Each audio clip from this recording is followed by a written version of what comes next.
পক পক করতেছে বারবার সবাই বলতেছে মিউট করো যেন মিউট করো বুঝেই না মনে মিউট করাটা খুব সুন্দর সবাই বলতেছে মিউট করো আমি চিলে করে বললাম যে মিউট করেন দেখা যাচ্ছে?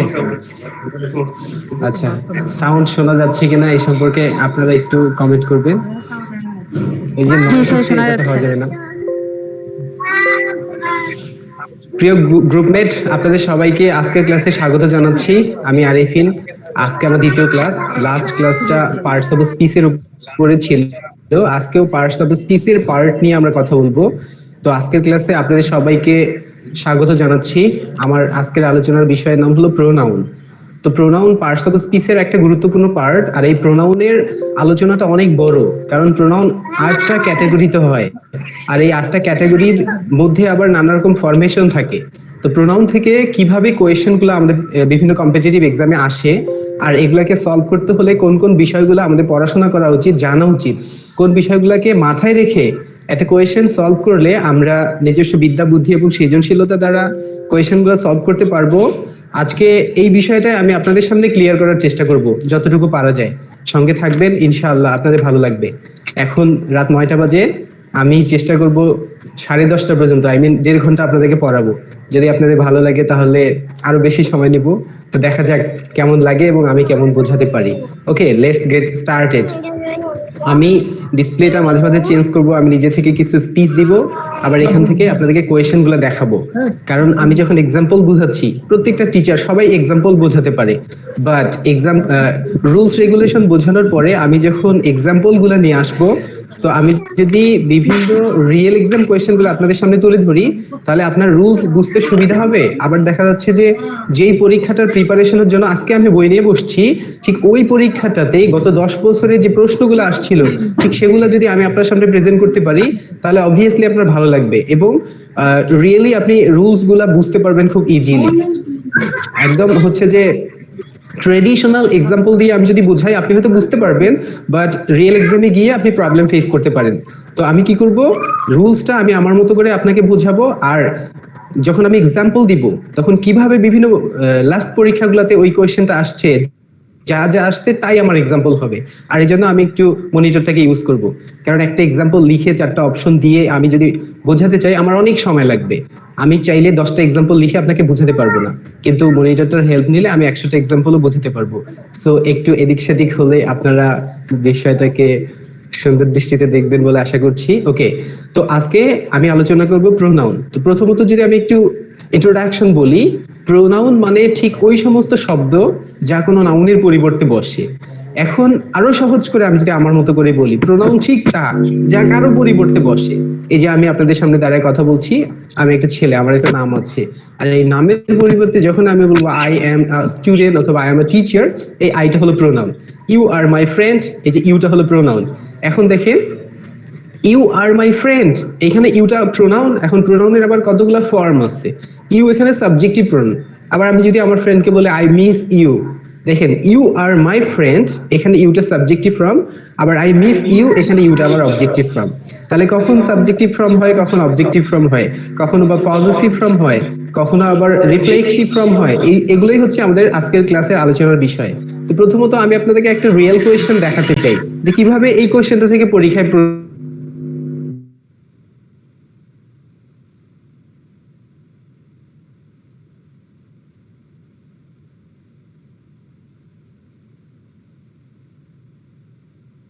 Example of indefinite pronoun. এই যে দেখেন, আমরা যখন প্রোনাউন নিয়ে পড়াশোনা করছি, তখন প্রোনাউনের ফ্যামিলিতে আমরা অনেকগুলো ক্যাটাগরি পাবো। এই অনেকগুলো ক্যাটাগরির মধ্যে একটা ক্যাটাগরির নাম হলো ইনডিফিনিট প্রোনাউন। ইনডিফিনিট মানে যা অনির্দিষ্ট করে বোঝায়। Is there anyone in this group can give me the answer. আমি যদি বলি আমাদের গ্রুপে এমন কেউ কি আছো যে আমাকে এই কোশ্চেনটার আনসার দিতে পারবা, তো আমি কাকে বলছি এটা কিন্তু ফিক্সড করে বলিনি, সো এটাকে অনির্দিষ্ট করে বোঝাচ্ছে। আর ওই প্রোনাউনটার নাম হলো ইনডিফিনিট প্রোনাউন। এখানে 4টা অপশন দেয়া আছে, সাচ, দিস, আইদার, এনি। এখন এই 4টা অপশনের মধ্যে কোন অপশনটা কারেক্ট আমি যদি জানতে চাই, তাহলে দেখেন এই যে either, each, every, either, neither, এটা একটা ফ্যামিলি। আমি একটু পরে আপনাদেরকে বোঝাবো আমার ডিসপ্লে থেকে। তো এখন দিস, দ্যাট, দোজ, এটা আবার এক ধরনের প্রোনাউন। আর এই যে anyone, anybody, someone, somebody, no one, nobody, none, anything, something, nothing, এগুলাকে বলা হয় ইনডিফিনিট প্রোনাউন। তাহলে এটা হলো আনসার। এখন ধরেন আমি বললাম এটা আনসার, তো আমি প্রোনাউনের রুলস রেগুলেশন গুলা শিখে আসছি, যে কারণে আমি নিজেকে মেক শিওর করতে পারছি যে এটা এখন আনসার। এবার আপনি যদি ব্যাপারটা বুঝতে চান তাহলে আপনাকে কি করতে হবে, এই যে ইনডিফিনিট প্রোনাউন নামে একটা প্রোনাউন আছে ইংরেজিতে, এই প্রোনাউনের ফ্যামিলিতে কারা আছে।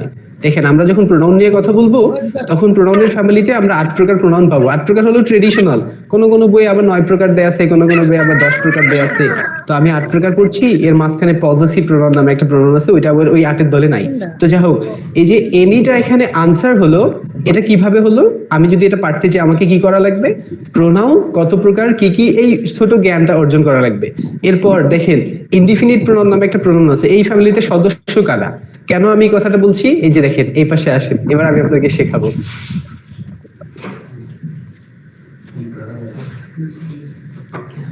আমি কেন 8 প্রকার প্রোনাউন সম্পর্কে জানবো, কারণ দেখেন আমি এখানে প্রোনাউন লিখেছি, ক্যারেক্টারিস্টিক্স লিখছি, তারপর এক্সাম্পল লিখছি। এখন প্রোনাউন 8 প্রকার, তার মধ্যে প্রথম প্রোনাউনটার নাম হলো পার্সোনাল প্রোনাউন।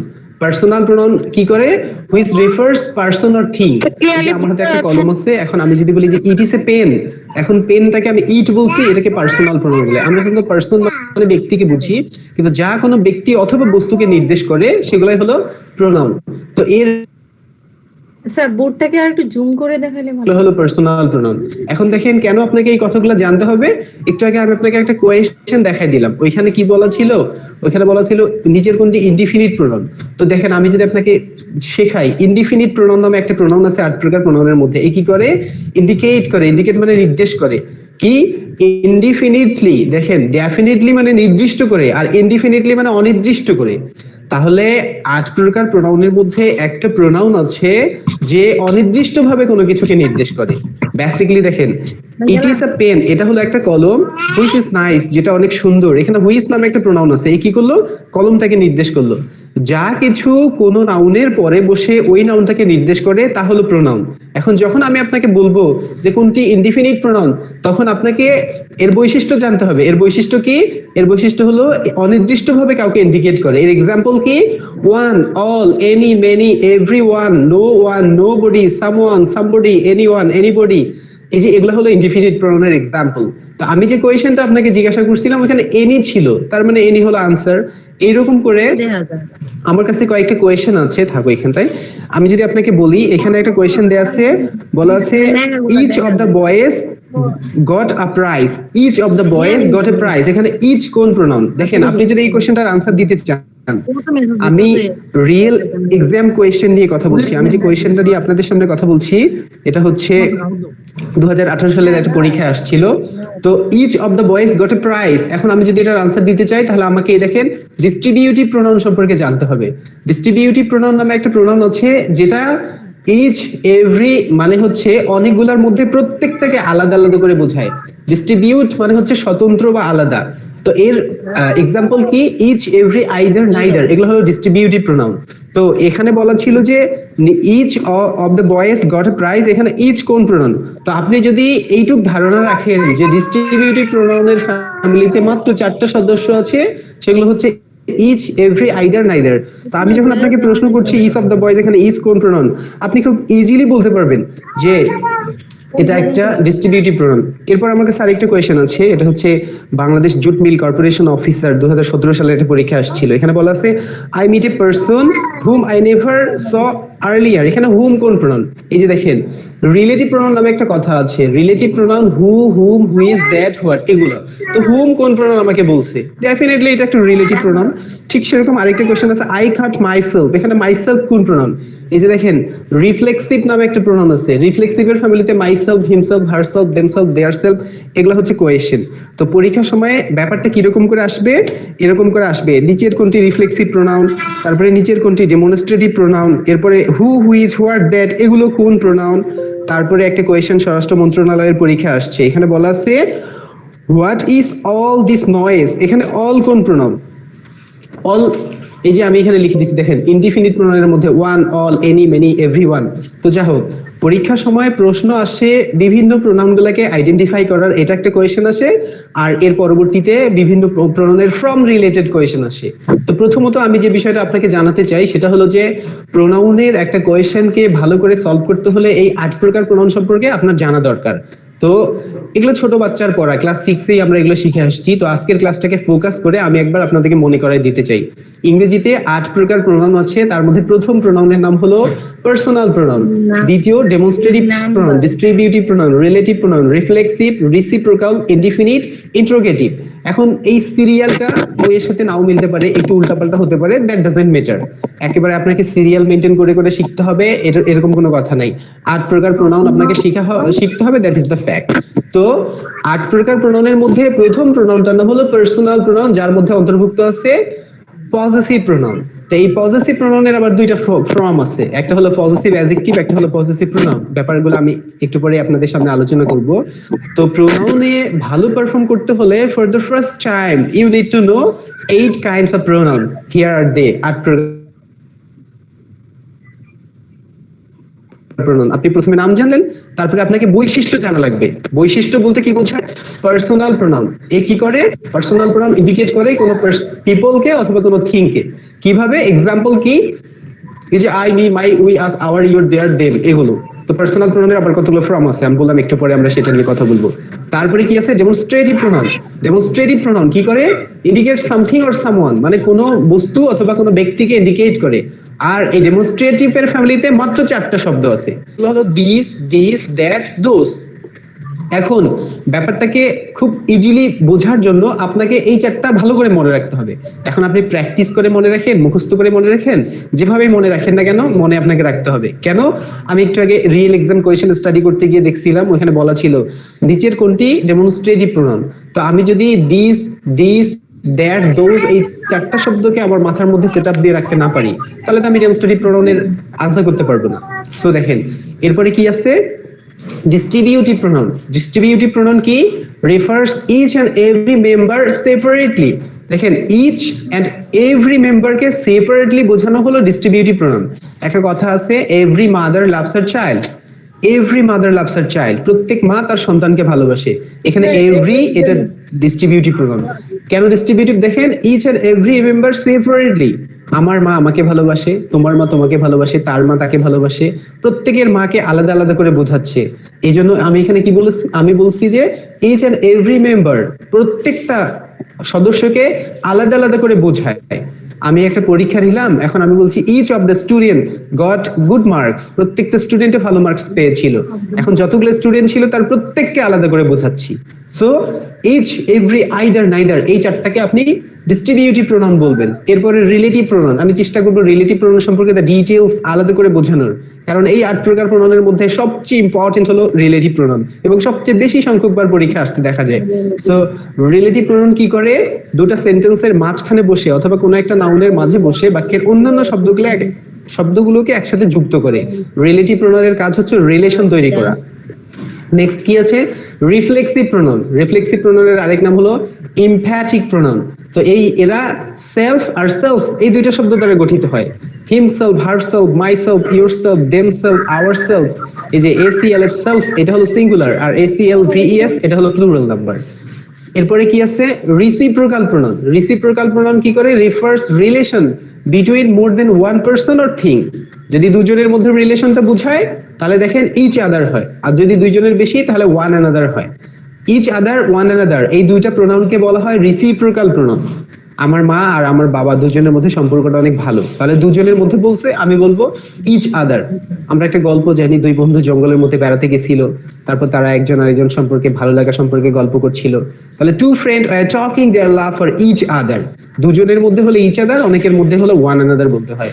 এরপরে আমার একটা প্রোনাউনের সিরিয়ালের মধ্যে আমি রাখছি ইনডিফিনিট প্রোনাউন। ইনডিফিনিট প্রোনাউন আমি একটু আগে বললাম ইন্ডিকেট করে ইনডিফিনিটলি। দেখেন ডেফিনিটলি মানে নির্দিষ্ট করে, ইনডিফিনিটলি মানে অনির্দিষ্ট করে। সামওয়ান, এনিওয়ান, নোবডি, নান, এগুলো হলো ইনডিফিনিট প্রোনাউন। তো আমি আপনাকে কি বোঝাতে চাচ্ছি? দেখেন ইনডিফিনিট প্রোনাউন নামে একটা প্রোনাউন আছে প্রোনাউনের ফ্যামিলিতে, এটা বেসিক জ্ঞান, এটুকু আপনাকে জানতে হবে। এরপর ইনডিফিনিট প্রোনাউন কি করে? কোন একটা নাউনকে ইনডিফিনিটলি অনির্দিষ্টভাবে নির্দেশ করে। আর অ্যাডভান্স একটু জ্ঞান অর্জন করতে হবে যে এই ফ্যামিলিতে কারা আছে। এই যে ইনডিফিনিট প্রোনাউনের মধ্যে one, all, any, many, everyone, no one, nobody, someone, somebody, anyone, anybody, এই জিনিসগুলো ইনডিফিনিটের ফ্যামিলিতে আছে। এটা হলো প্রোনাউন রিলেটেড প্রথম জ্ঞান যা আপনাকে অর্জন করতে হবে। সর্বশেষ লেখা আছে ইন্টারোগেটিভ প্রোনাউন। দেখেন ডাব্লিউএস ওয়ার্ড গুলোকে ইন্টারোগেটিভ প্রোনাউন বলে। ইংরেজিতে 9টা ফেমাস ওয়ার্ড আছে, ওগুলোকে ডাব্লিউএস ওয়ার্ড বলে। Who, whom, what, where, where, why, how, which, whose, এগুলো হলো ইন্টারোগেটিভ প্রোনাউন। এখন হু, হুম, হুজ এগুলো আবার রিলেটিভ প্রোনাউনও হয়। তো দুটা বাক্যের মধ্যে রিলেশন তৈরি করা হলো রিলেটিভ প্রোনাউনের কাজ। যেমন it is a pen, that is nice. You, who is my friend, you মানে তুমি, হু মানে যে, ইজ মাই ফ্রেন্ড আমার ফ্রেন্ড, এখানে ইউটা হলো রিলেটিভ প্রোনাউন। আর যদি বলি হু আর ইউ, কে তুমি, তাহলে ওইটা হলো ইন্টারোগেটিভ প্রোনাউন। ইন্টারোগেট মানে হচ্ছে দেখেন কি লিখছি, the words which are used to ask question, যেটা কোয়েশ্চেন করার জন্য, যেটা কোনো কিছু জানতে চাওয়ার জন্য ব্যবহৃত হয়, সেটা হলো ইন্টারোগেটিভ প্রোনাউন। তো interrogative pronoun at the beginning of the sentence বসে। ইন্টারোগেটিভ প্রোনাউনের একটা স্ট্রাকচার থাকে, এরপরে একটা সাহায্যকারী ভার্ব থাকে। যেমন আমি যদি বলি কেমন আছো, বলতে হবে how are you, how are, দেখেন হাউ এর পরে একটা সাহায্যকারী ভার্ব থাকলো। তারপরে আমি যদি বলি কোথায় যাচ্ছ, হোয়ার আর ইউ গোয়িং, কি করছো, হোয়াট আর ইউ ডুইং। তারপরে কি প্রথমে ডাব্লিউএস ওয়ার্ড, তারপরে সাহায্যকারী ভার্ব, তারপরে ওই বাক্যের সাবজেক্ট, তারপরে মূল ভার্ব, তারপর আদার ওয়ার্ডস। এভাবে ইন্টারোগেটিভ গঠিত হয়। আমি তার ডিটেইলস এখনই কথা বলবো। তো এরপরে আমার কাছে একটা আলোচনা আছে, সেটা হলো এই যে 8 প্রকার প্রোনাউন আছে, এই প্রোনাউনগুলোর আবার কতগুলো ফর্ম আছে। Form of pronoun, form of pronoun কেন আপনাকে জানতে হবে দেখেন। আমি প্রথমত ফর্মটা নিয়ে কথা বলি, এরপরে আপনাকে দু একটা এক্সাম্পল দিয়ে বোঝাবো কেন এই জিনিসটা আপনার জানা উচিত। আমি যখন প্রোনাউনের ফর্ম নিয়ে কথা বলছি, তখন একটা প্রোনাউনের প্রথমত subjective form, objective form, possessive form, reflexive form, এই প্রধান ফর্মগুলো থাকে। তো সাবজেক্টিভ ফর্ম বাক্যের সাবজেক্ট হিসেবে বসে, অবজেক্টিভ ফর্ম অবজেক্ট হিসেবে বসে। এখন আপনাকে এটা জানতে হবে। আমি যদি বলি let you and I, let you and I, তাহলে আমার এখানে লেট ইউ, এই ইউটা সাবজেক্ট নাকি অবজেক্ট?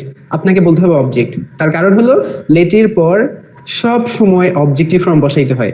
আর এই যে আমি লেট ইউ এন্ড আই বললাম, আপনারা যদি প্রোনাউন সম্পর্কে ভালো জ্ঞান রাখেন তাহলে আমাকে বলবেন স্যার আই হবে না, এখানে মি লিখতে হবে।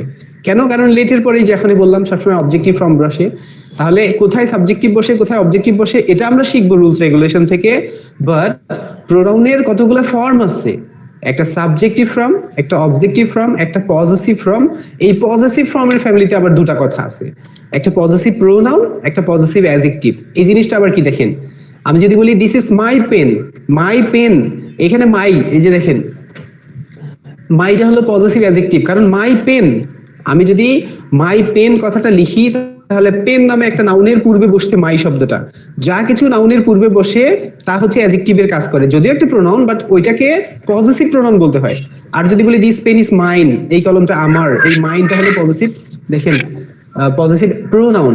কথাটাকে আরো সহজ করে যদি আমি আপনাকে বলি, তাহলে আমি মনে করেন আমার ফ্রেন্ডকে বলতেছি যে your village is better then my village, তোমার গ্রাম আমার গ্রামের থেকে সুন্দর।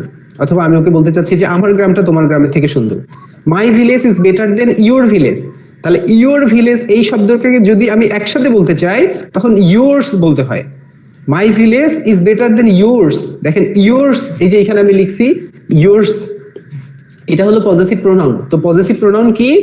যা কোনো নাউনের পরিবর্তে বসে। আর পজেসিভ অ্যাডজেক্টিভ কি? যা কোনো নাউনের সামনে বসে। দেখেন ইয়োর ভিলেজকে একসাথে যদি আমি করে বলি তাহলে ইয়োর্স হয়। আমরা ওই চেয়ারম্যানের কাছে বন্যা আক্রান্ত মানুষের সাহায্যের জন্য একটা দরখাস্ত করি, তখন বলি ours is a small village অথবা ours is a large village. তো আওয়ার্স এর পরে যখন আমি ইজ বললাম, তখন এই যে আওয়ার্স দ্বারা বোঝায় আওয়ার ভিলেজ। আওয়ার্স, দেখেন this is a pronoun and this pronoun is called possessive pronoun. আর যদি আমি বলি আওয়ার ভিলেজ, তাহলে ওটা পজেসিভ অ্যাডজেক্টিভ। আমি ব্যাপারটা একটা এক্সাম্পল দিয়ে আপনাকে বোঝাই, একটু বোর্ডে আসা লাগবে।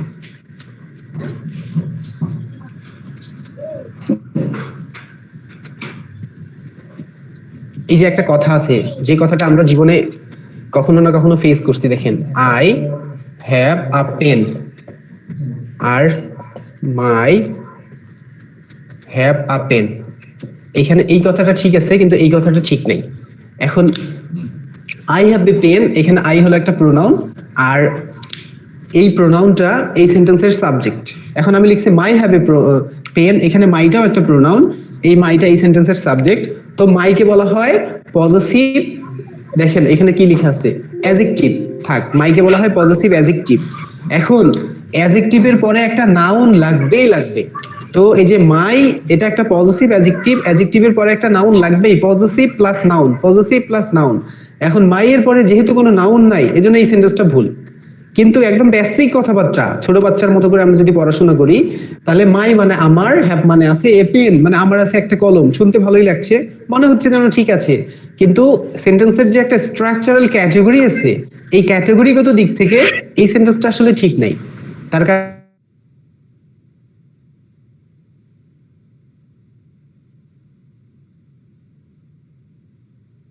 দিস মোবাইল ইজ মাইন, দেখেন আমি যখন দিস মোবাইল ইজ মাইন লিখছি, যে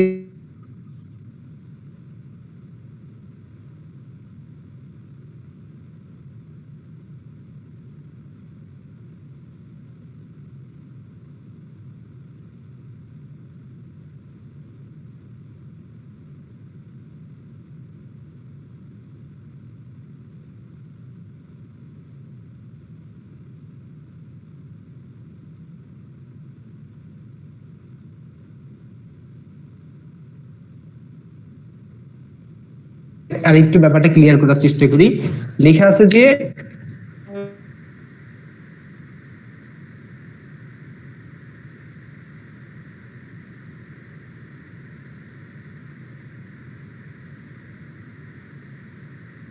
আমি যদি আপনাকে বলি কোনটা আপনি নেবেন, আপনি মাই নেবেন, কারণ ড্যাশ ইউর বেস্ট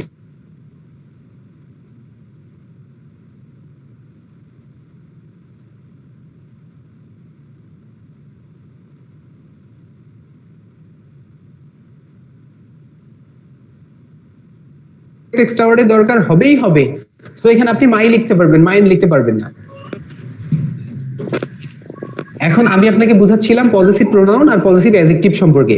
যা হোক, এখন কথা হলো যে একটা সেন্টেন্সের মধ্যে ফর্ম অফ প্রোনাউন্স, এই ফর্ম অফ প্রোনাউন আপনাকে কেন জানতে হবে, প্রোনাউনের ফর্মগুলো আপনি কেন জানবেন, এই যে আসুন আমি একটা এক্সাম্পল দিয়ে আপনাকে শেখাই।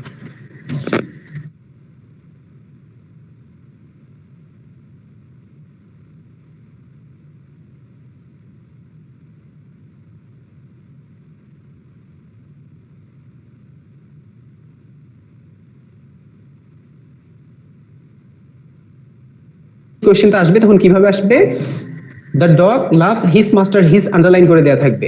এখন বলা থাকবে what is the correct form of his, অপশনের মধ্যে দেওয়া থাকবে ইউর, আওয়ার, দেয়ার, তারপরে ইটস দেওয়া থাকবে। তো দ্য ডগ, ডগ এটা একটা ইতর প্রাণী, কোনো প্রাণীকে বোঝাতে হিজ হয় না, কোনো ব্যক্তিকে বোঝাতে হিজ হয়।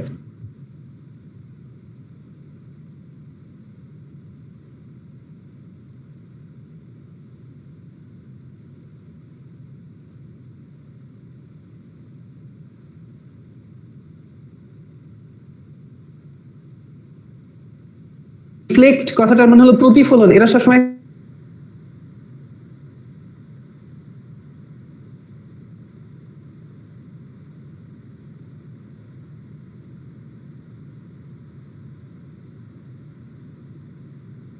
থেকে, হিমসেলফ হি থেকে, হারসেলফ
আইদন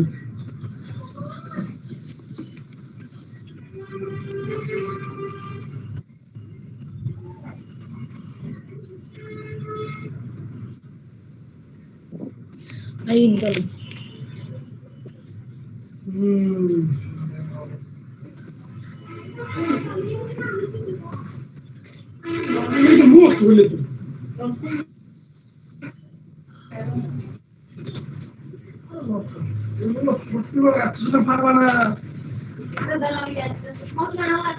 কি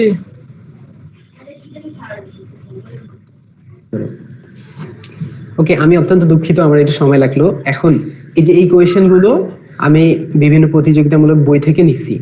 মানে আজকে আপনি যে পরীক্ষাটার জন্য প্রিপারেশন নিচ্ছেন, গত কয়েক বছর যারা এই পরীক্ষাটা ফেস করে আসছে তাদের পরীক্ষায় এই কোয়েশ্চেন গুলো আসছিল। তো প্রোনাউন রিলেটেড কিরকম প্রশ্নগুলো পরীক্ষায় আসে এবং সেগুলোকে সলভ করতে হলে আপনাকে কিভাবে পড়াশোনাটা করতে হবে। দেখেন, প্রথমত আমি পার্সোনাল প্রোনাউন নিয়ে কথা বলতেছি। পার্সোনাল প্রোনাউন কি? যেটা কোনো পার্সন অথবা কোনো থিংকে ইন্ডিকেট করে। দেখেন, প্রোনাউনের একদম বেসিকটা মাথায় নিয়ে আমি প্রোনাউনের কতগুলো কোয়েশ্চেন সলভ করব।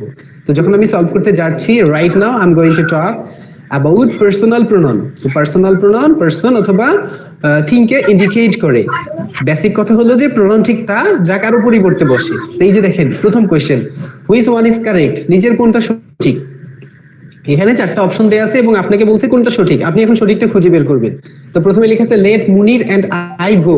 দেখেন, লেটের পরে সবসময় অবজেক্টিভ ফর্ম হয়। তো এই যে আই, এটা অবজেক্টিভ ফর্ম না, এটা সাবজেক্টিভ ফর্ম। একটু আগে আমি কিন্তু আপনাকে ফর্ম অফ প্রোনাউন দেখাই দিছি এবং আমাদের গ্রুপে এই প্রোনাউনের ফর্মটার একটা ফটো শুট করে আপনার সবাইকে সেন্ড করছি। তো আপনারা ওইখান থেকে একটু দেখে নেবেন। তো এই যে প্রথম অপশনটা হবে না। তো লেট আই এন্ড মুনির, দেখেন আই আবার সাবজেক্টিভ ফর্ম, এটাও হবে না। এরপরে লেখা আছে লেট মুনির এন্ড মাই, মাই তো পজিটিভ, এটাও হবে না। লেট মুনির বোর্ড তো এন্ড ক্লিয়ার না, দেখতে পাচ্ছি না। ডি নাম্বারটা ঠিক আছে। দেখেন, এই যে মুনির, এটা একটা নাউন। এখন ঘটনা হলো লেটের পরে মুনির বসতে, তো এটা সাবজেক্টিভ ফর্মও বসতে পারে, অবজেক্টিভ ফর্মও বসতে পারে। আমরা প্রোনাউনের ফর্ম নিয়ে কথা বলতেছি। এখন দেখেন, আমি যদি বলি মুনির ইজ মাই ফ্রেন্ড, মুনির আমার বন্ধু, তাহলে এটা সাবজেক্ট ফর্ম। আর যদি বলে আই লাইক মনির, আমি মনিরকে পছন্দ করি, তাহলে আই লাইক, আই হলো সাবজেক্ট, লাইক হলো ভার্ব, ভার্বের পরে কি বসে? অবজেক্ট বসে। দ্যাট মিন্স এই যে মনিরটা সাবজেক্টের জায়গায় বসতে পারে, অবজেক্টের জায়গায় বসতে পারে, কিন্তু আই, তারপরে হচ্ছে যে মাই, এরা কখনো অবজেক্টের জায়গায় বসে না। সো ডি নাম্বার অপশনটা হচ্ছে কারেক্ট। এখন প্রোনাউন রিলেটেড প্রথম প্রোনাউন আমরা কথা বলছি পার্সোনাল প্রোনাউন নিয়ে। পার্সোনাল প্রোনাউন বিভিন্ন ফর্ম রিলেটেড কোয়েশ্চেন হয়। তো প্রথমত একটা কোয়েশ্চেন আমি আপনাকে দেখাই দিলাম। এখন 2 নম্বরে দেয়া আছে which one is correct sentence. আবার ওই সেম কোয়েশ্চেন আসছে, মানে এই ক্যাটাগরিতে বেশ কয়েকটা কোয়েশ্চেন আসছে। আমি আপনাকে ক্লিয়ার করে দেওয়ার জন্য দুটো এক্সাম্পল নিয়ে আসছি। তো এখানে বলা আছে let he and I go. দেখেন, লেটের পরে হি আছে, তার মানে এটা হবে না। লেটের পরে সব সময় অবজেক্টিভ ফর্ম বসে, এটা একটা রুল মনে রাখবেন। তো যেহেতু হি আছে, এটা হবে না। এরপরে লেট মি এন্ড হি, দেখেন মি হতে পারে বাট হি হবে না, এটাও হবে না। বি নম্বরে এখানে লেট হবে, আমি ভুল করে বেট লিখছি। লেট আই এন্ড হি, দেখেন আই হি দুইটাই সাবজেক্টিভ ফর্ম, এগুলো হবে না। ডি নম্বরে দেয়া আছে let him and me go, এই ডি নাম্বারটাই হবে। তাহলে লেটের পরে অল টাইম কি হয়? অবজেক্টিভ ফর্ম হয়, এটা আপনাকে মাথায় রাখতে হবে। তারপরে 3 নাম্বার কোশ্চেন। 3 নাম্বার কোশ্চেনের মধ্যে বলা আছে যে the teacher told to leave। দেখেন, the teacher told, এখানে the teacher হলো সাবজেক্ট, told হলো ভার্ব। তো ভার্বের পরে সবসময় অবজেক্টিভ ফর্ম বসে, ভার্বের পরে অল টাইম অবজেক্টিভ ফর্ম বসে। তো আমরা যদি এখন হি দেখি, এটা অবজেক্টিভ ফর্ম না। Him and I, I objective form না। হিম এন্ড মি, এই দুটো objective form. D number he আছে, এটা সাবজেক্টিভ ফর্ম। তার মানে এ সি ডি এগুলো হবে না, বি নাম্বারটাই হবে। আমি জানি না আপনি ক্লাসটা এনজয় করছেন কিনা, তবে আপনার জ্ঞাতার্থে আমি আপনাকে জানাতে চাই যে পরীক্ষার সময় এরকম প্রশ্ন আসবে, আর এই প্রশ্নগুলো সলভ করেই আপনাকে ভালো রেজাল্ট করতে হবে। সো আমরা ট্রেডিশনাল ওয়েতে, আমরা বাঙালি সমাজের মধ্যে আমরা দেখে আসছি যে টিচার যখন অনেকগুলো রুলস রেগুলেশন বোঝায়, তখন আমরা খুব এনজয় করি, আমাদের ভালো লাগে। আর যখন প্রশ্ন নিয়ে আসে, তখন আমাদের গা জ্বালা করে, আমি পারি না। তো কথা হলো যে একটা প্রশ্নকে কিভাবে সলভ করতে হয়, এই বিদ্যাটা যদি আপনি শিখে যান, তাহলে আপনি যে কোনো পরীক্ষায় ভালো পারফর্ম করতে পারবেন। আর আমি ওই চেষ্টাটাই করছি যে কিভাবে আপনি একটা কোয়েশ্চেনকে সলভ করবেন। তো আমি 3 নম্বর বলছি, আসুন 4 নম্বরে কি আছে দেখি। 4 নম্বরে লেখা আছে there is really no difference between you and dash। দেখেন, there is no difference between dash and dash, তো ইউ আছে। এখন বিটুইন একটা প্রিপোজিশন, প্রিপোজিশনের পরে সবসময় অবজেক্টিভ ফর্ম বসে, প্রিপোজিশনের পরে অল টাইম অবজেক্টিভ ফর্ম বসে। আমি আমার অপারেটরের দৃষ্টি আকর্ষণ করছি, আমাকে দেখা না গেলেও হবে, কোয়েশ্চেনটা ভালো করে দেখা যেতে হবে, কারণ স্টুডেন্ট কোয়েশ্চেনটা দেখবে আর ভয়েস তো শোনাই যাচ্ছে। তো আমি দুটো রুলস নিয়ে কথা বলছি আপনার সামনে। লেটের পরে সবসময় অবজেক্টিভ ফর্ম বসে, প্রিপোজিশনের পরে সবসময় অবজেক্টিভ ফর্ম বসে। তো আমি যদি বিটুইনের পরে ইউ লিখি তাহলে ডেফিনেটলি এটা হলো subjective form, sorry objective form. তারপরে আই, এটা সাবজেক্টিভ ফর্ম হবে না, উই সাবজেক্টিভ ফর্ম হবে না, দেম হতে পারে, মি হতে পারে। তো দেয়ার ইজ নো ডিফারেন্স, কোনো তফাৎ নাই বিটুইন ইউ এন্ড দেম, তুমি এবং তাদের মধ্যে, ইউ এন্ড মি, তুমি এবং আমার মধ্যে। তো এখানে মিটাই হচ্ছে বেশি অ্যাপ্রোপ্রিয়েট বলে আমরা একসেপ্ট করতে পারি। তো there is no difference between you and me, তোমার এবং আমার মধ্যে তেমন কোনো তফাৎ নাই। তারপরে দেখেন 5 number, they called on the telephone, they called on the telephone, on the telephone মানে টেলিফোনে, তাহলে দে কল্ড মানে তারা বলেছিল, দে হলো সাবজেক্ট, কল্ড হলো ভার্ব। তো ভার্বের পরে কখনো সাবজেক্ট বসে না, আই মিন প্রিন্সিপাল ভার্বের পরে, প্রিন্সিপাল ভার্বের পরে অবজেক্ট বসে, সামনে সাবজেক্ট বসে। তো যেহেতু উই সাবজেক্টিভ ফর্ম, এটা হবে না, দে সাবজেক্টিভ ফর্ম, এটা হবে না।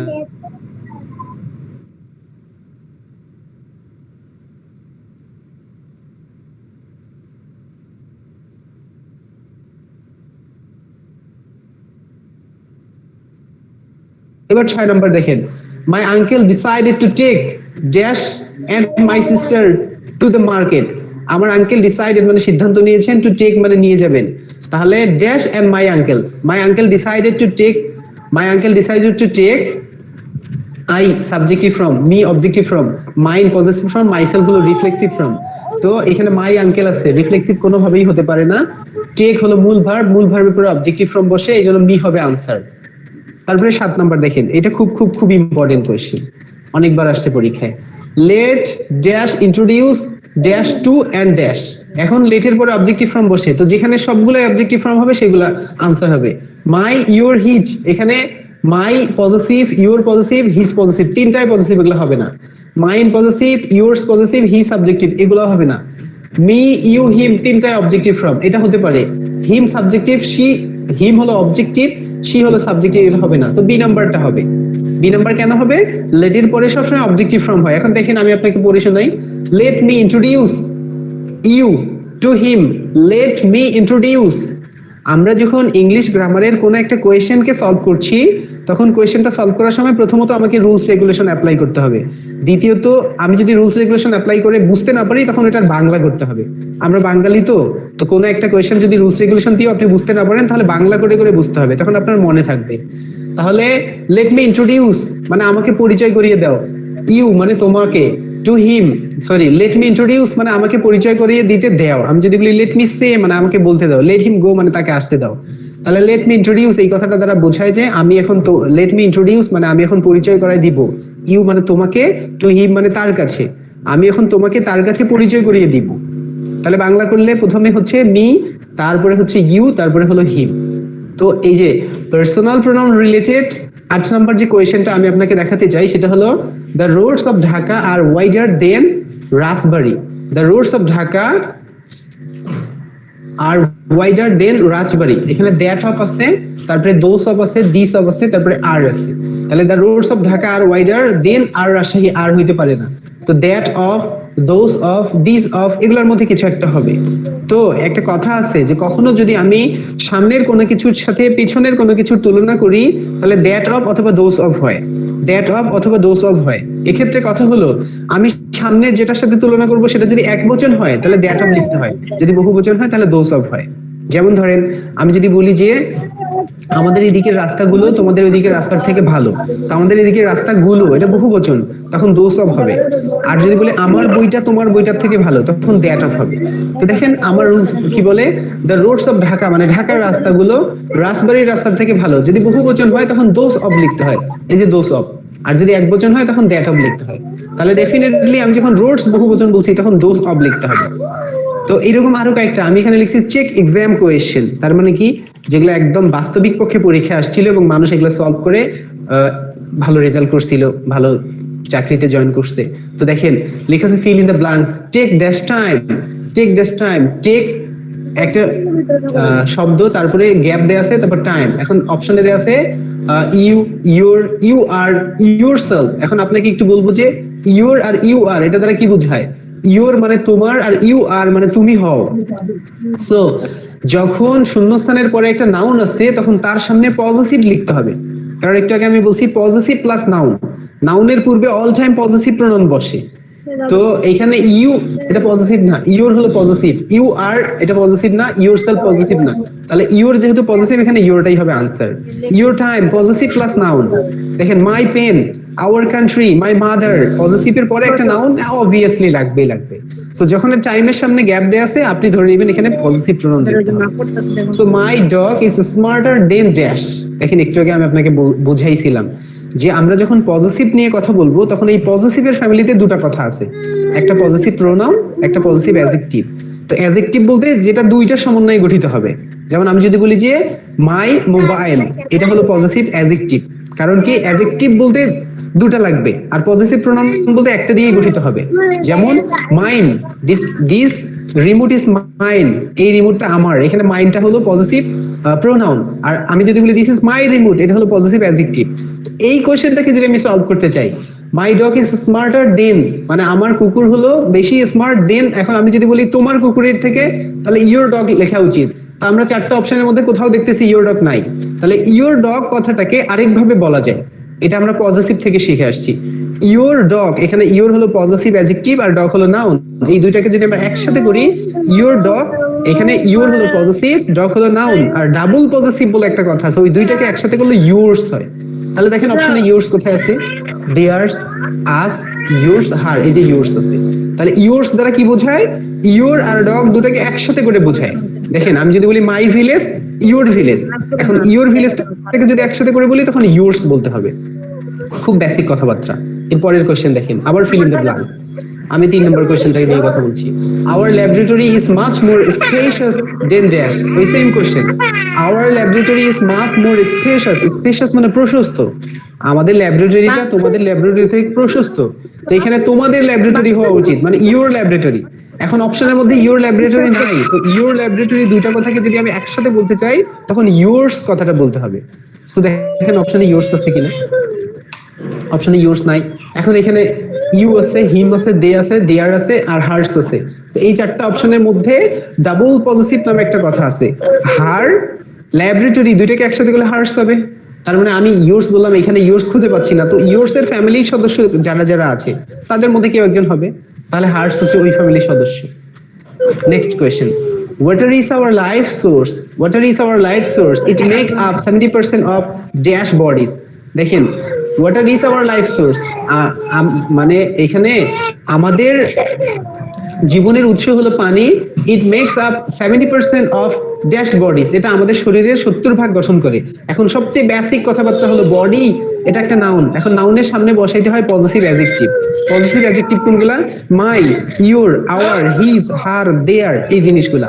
তো এই যে দেখেন আওয়ার হলো পজিটিভ, আওয়ার্স হলো পজিটিভ প্রোনাউন, এখানে আওয়ার্স হবে না কারণ আওয়ার্স এর পরে কোনো নাউন বসানো যাবে না, আর আওয়ারের পরে নাউন বসানো যাবে। দেখেন আমি যদি আওয়ার কান্ট্রি বলি তাহলে এখানে আওয়ারটা হলো প্রোনাউন আর কান্ট্রি হলো নাউন, আর আওয়ারটা এখানে অ্যাডজেক্টিভের কাজ করছে। আর আমি যদি আওয়ার্স বলি তাহলে দেখেন আমরা যে টার্মটা আমি আপনার সামনে ক্লিয়ার করে দেওয়ার চেষ্টা করছি সেটা হলো আওয়ার বডিজ। এই শব্দটাকে আমি যদি একসাথে করে বলতে চাই, আওয়ার বডিজ, এখানে দুটো শব্দ, আওয়ার বডিজ, আওয়ারটাকে বলে পজিটিভ অ্যাডজেক্টিভ, বডি হলো নাউন, নাউনের সামনে যা বসে সে কাজ করে অ্যাডজেক্টিভের। লাস্ট ক্লাসটাতে আমি এটা নিয়ে ডিটেইলস বলেছিলাম। তো আওয়ার বডিজকে একসাথে করলে আওয়ার্স হয়ে যায়। এই আওয়ার্সটা বোঝানোই হলো আমার এই কোশ্চেনটার পার্সপেক্টিভ। দেখেন এই কোশ্চেনটা আমি আমার নিজে থেকে বানাইনি, আপনি যদি প্রোনাউন আজকে আমার কাছে শুনে আপনার কাছে যে বই থাকুক না কেন ওই বই থেকে একটু স্টাডি করতে যান তাহলে এইরকম রিলেটেড কোশ্চেন খুঁজে পাবেন। এখন ওইটাকে সলভ করতে হলে এই টার্মটা আপনার মাথার মধ্যে সেট আপ দিয়ে রাখতে হবে।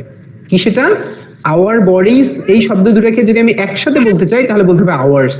তাহলে দেখেন এখানে আওয়ার্স আছে, আওয়ার হবে না, দেয়ার হবে না, এস হবে না, তাহলে আওয়ার্স হবে। এতক্ষণ ধরে আমি কথা বলছিলাম পার্সোনাল প্রোনাউন নিয়ে, চলুন এবার এর পরবর্তীতে আমি কি প্রোনাউন, ও ঈশ্বর মানুষ, আরো একটা এক্সাম্পল আছে। আর একটা এক্সাম্পল আছে, এখানে লেখা আছে যে I really like the way that car looks. I really like the way that car looks মানে কি এই কারটা দেখতে যেমন আমার অনেক ভালো লাগে, আমি এটা পছন্দ করি, but dash price is more that more, that I can afford, that price is dash price is more, মানে দামটা বেশি, that I can afford, যতটুকু আমি অ্যাফোর্ড করি, আমার সামর্থ্যের থেকে একটু বেশি। তো এখন এই যে দেখেন ড্যাশ প্রাইস, তো এই যে প্রাইস একটা নাউন, এখন নাউনের সামনে আমি যখন বসাবো তখন আমাকে বসাইতে হবে কি পজিটিভ অ্যাডজেক্টিভ। দেখেন পজিটিভ অ্যাডজেক্টিভ আর পজিটিভ প্রোনাউন, আমি যদি এই দুইটা বিষয় নিয়ে কথা বলি তাহলে হচ্ছে আপনার ইট প্রাইস, ইটস প্রাইস, ইটস মানে এটার আইটিএস কোনো অ্যাপোস্ট্রফি থাকবে না, ইটস এটাকে বলে পজিটিভ প্রোনাউন। আমার একটা বিড়াল আছে, এটার 4টা পা আছে, তাহলে I have a cat, it's, it has, এখন ইট হ্যাজ আর ইটস এটা একই জিনিস। তো এখানে যখন আমি অপশনগুলো নিয়ে কথা বলবো, দেখেন এখানে ইটস লেখা আছে, ইটস, ইট হ্যাজ, ইটস, তো এই যে ইটস এটা দ্বারা ইট ইসও বুঝাইতে পারে, ইট হ্যাজও বুঝাইতে পারে, তো ইট হ্যাজ তো দেয়াই আছে, এই দুটো সেম সেম, শুধু ইট হবে না আর এই যে ইটস হবে, কারণ কি I really like the way that car looks, আমি মানে সহজ করে বলি এই কারটা আমার পছন্দ হয়েছে কিন্তু এর দামটা একটু বেশি, তাহলে এর দাম, এর দাম ইটস প্রাইস, এই যে দেখেন ইটস প্রাইস মানে এর দাম, এখানে ইটস লিখতে হবে, it is called possessive pronoun, possessive plus noun, possessive plus noun, যখন নাউনের সামনে আপনাকে কোনো প্রোনাউন বসাইতে বলবে তখন আপনি পজেসিভ প্রোনাউন ছাড়া অন্য কোনো প্রোনাউন বসাইতে পারবেন না, কারণ প্রোনাউন কারো পরিবর্তে বসে। এখন কখনো যদি নাউনের সামনে আপনাকে প্রোনাউন লিখতে বলে, যেমন ধরেন কান্ট্রি, এর সামনে প্রোনাউন লিখতে বললো, আপনি বলতে পারবেন আওয়ার কান্ট্রি, আপনি বলতে পারবেন মাই কান্ট্রি, আপনি আই কান্ট্রি বলতে পারবেন না, মি কান্ট্রি বলতে পারবেন না। তাহলে কোনো নাউনের সামনে যদি কখনো কোনো প্রোনাউন বসাইতে বলে, এমন কোনো কোয়েশ্চেন আসছে প্রোনাউন রিলেটেড যেটা নাউনের সামনে, যেমন এখানে প্রাইস লেখা আছে, এখন এর সামনে আপনাকে প্রোনাউন লিখতে বলছে, অবভিয়াসলি আপনি পজিটিভ প্রোনাউন লিখতে পারবেন, অন্য কোনো প্রোনাউন নয়। Okay, now move on to the next. এর পরবর্তীতে আমি আপনাকে শেখাতে চাই পজিটিভ অ্যাডজেক্টিভ আর পজিটিভ প্রোনাউন, এতক্ষণ ধরে যেটা বুঝাইলাম ওইটার উপরে কি কি কোয়েশ্চেন আসছে মানুষের পরীক্ষা। দেখেন পজিটিভ অ্যাডজেক্টিভ আর পজিটিভ প্রোনাউন, দেখেন মাই ফাদার, মাই ফাদার, এখানে মাই হলো পজিটিভ অ্যাডজেক্টিভ, ফাদার হলো নাউন, তাহলে মাই ফাদার এটা হলো মাইটা হলো পজিটিভ অ্যাডজেক্টিভ, প্রোনাউনটা হলো নাউন। আর মাইন যদি বলি, মাইন, মাই ফাদারকে একসাথে যদি আমি মাইন বলি তাহলে ওটা হলো পজিটিভ প্রোনাউন। দেখেন মাইন হলো পজিটিভ প্রোনাউন আর মাই ফাদারে মাইটা হলো পজিটিভ অ্যাডজেক্টিভ। আসুন এক্সাম্পল দিয়ে ব্যাপারটা বোঝার চেষ্টা করি। Dash thinking over the issue went away, দেখেন dash thinking over the issue, এখানে থিংকিং, থিঙ্ক হলো একটা ভার্ব আর এর সাথে আইএনজি যোগ করে থিংকিং হইছে। এখন thinking over the issue went away, went হলো মূল ভার্ব, এখন মূল ভার্বের সামনে যারা থাকে তারা সাবজেক্ট হিসেবে কাজ করে, আর সাবজেক্টের জায়গায় যদি কোনো ভার্ব আসে সেটা তখন নাউন হয়ে যায়। তো এই যে থিংকিংটা এই সেন্টেন্সে নাউন হিসেবে কাজ করছে। এখন থিংকিং এর সামনে যখন এই গ্যাপ দেয়া আছে এবার আপনার পজিটিভ লাগবে, কারণ কি positive plus noun, positive plus noun. এখন এই পজিটিভের ফ্যামিলিতে আবার দুটো কথা আছে, একটা পজিটিভ প্রোনাউন, একটা পজিটিভ অ্যাডজেক্টিভ। তাহলে পজিটিভ প্রোনাউন একা একা বসতে পারে, পজিটিভ প্রোনাউন একা বসতে পারে। ও নো, একটু মিউট করে দাও।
ওকে, ওয়েলকাম। আমি দুঃখিত যে আমার রিমোটের চাপ পড়ে গেছে, এই জন্য একটু গোলমাল হয়ে গেছিল। ওকে, কাম টু দ্য পয়েন্ট।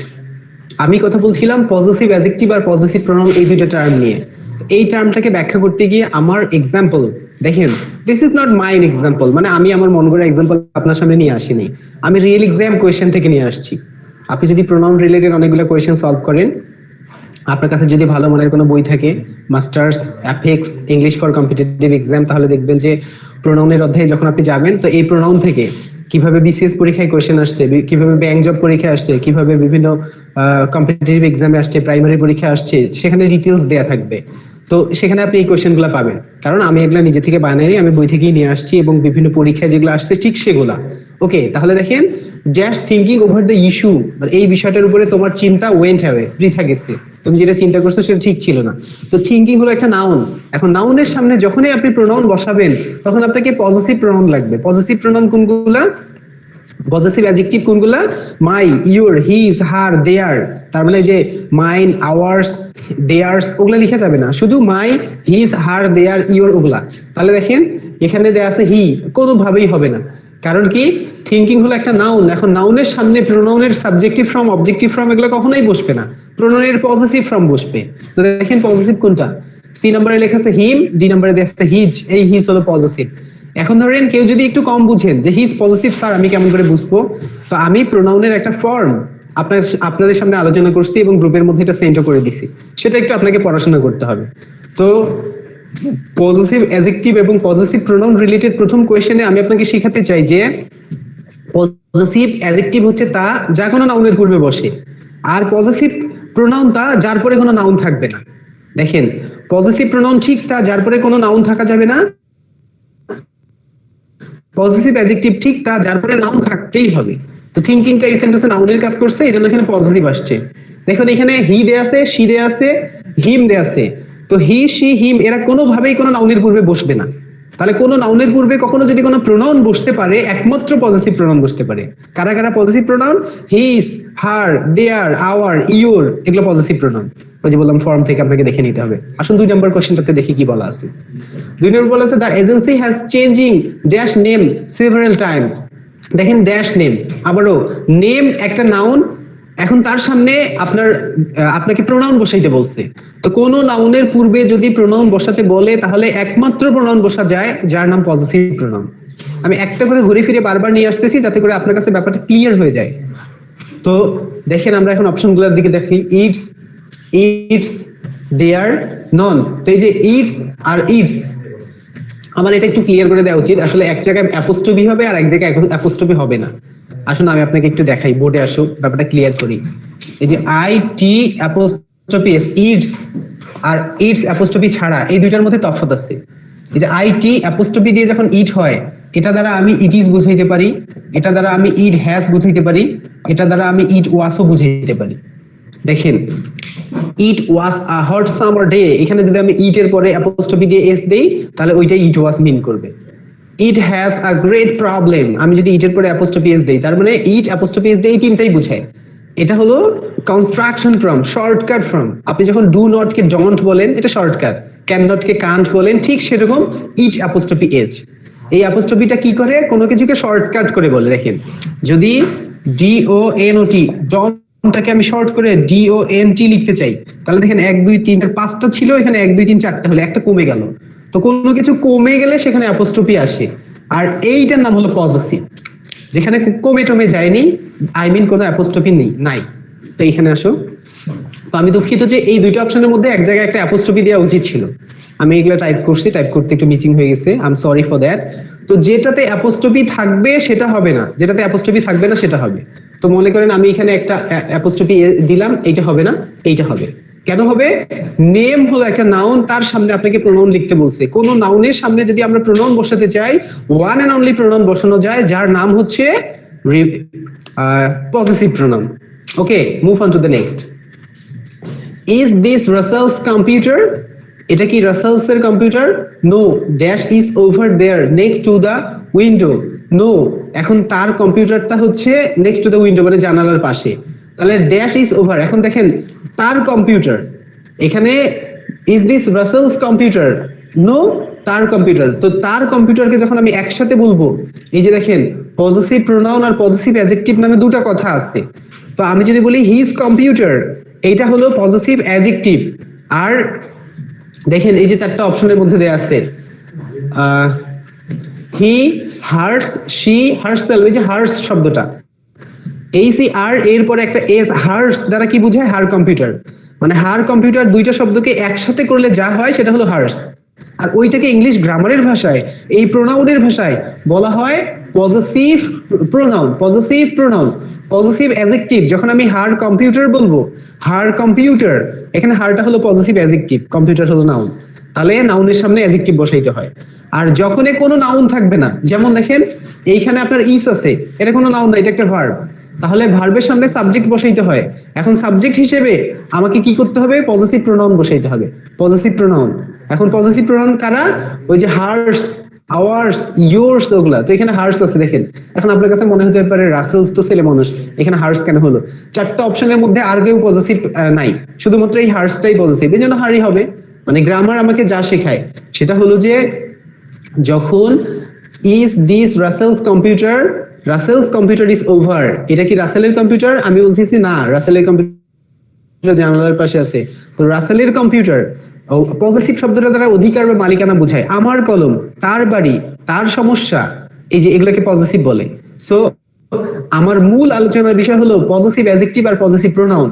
তো এইখানে কোনো নাউন নাই, যখন নাউনের সামনে প্রোনাউন বসাইতে বলে তখন আমি পজেসিভ অ্যাডজেক্টিভ বসাবো, আর যখন নাউন থাকবে না তখন পজেসিভ প্রোনাউন লিখতে হবে। তাহলে এই যে দেখেন ACRS, হার্স, এটাকে আপনি কি বলবেন? এটাকে বলবেন পজেসিভ প্রোনাউন। আর যদি এখানে লেখা থাকতো হার কম্পিউটার, আই মিন কম্পিউটারের সামনে যদি শূন্যস্থান থাকতো তাহলে এস যুক্ত হার্স আমরা দিতাম না, শুধু হার দিতাম। This is the difference of possessive pronoun and possessive adjective. Now move on to the next. এরপরে লেখা আছে every day Alice comes to me with her pet dog. Gradually I become weak, not to my pet cat, rather to dash. দেখেন, Alice নামে একটা ছেলে অথবা মেয়ে প্রতিদিন তার পোষা কুকুর নিয়ে আমার কাছে আসে। তো ধীরে ধীরে আমি তার পোষা কুকুরের প্রতি দুর্বল হয়ে গেছি আমারটার থেকে। তাহলে I became weak not to my pet, rather to তার পোষা, মানে মাই পেট। আর আমি যদি বলি যে অ্যালিস মনে করেন হার পেট অথবা হিজ পেট, তাহলে হার পেট অথবা হিজ পেট এটা হতে পারে, অথবা হার্স অথবা হিজ হতে পারে।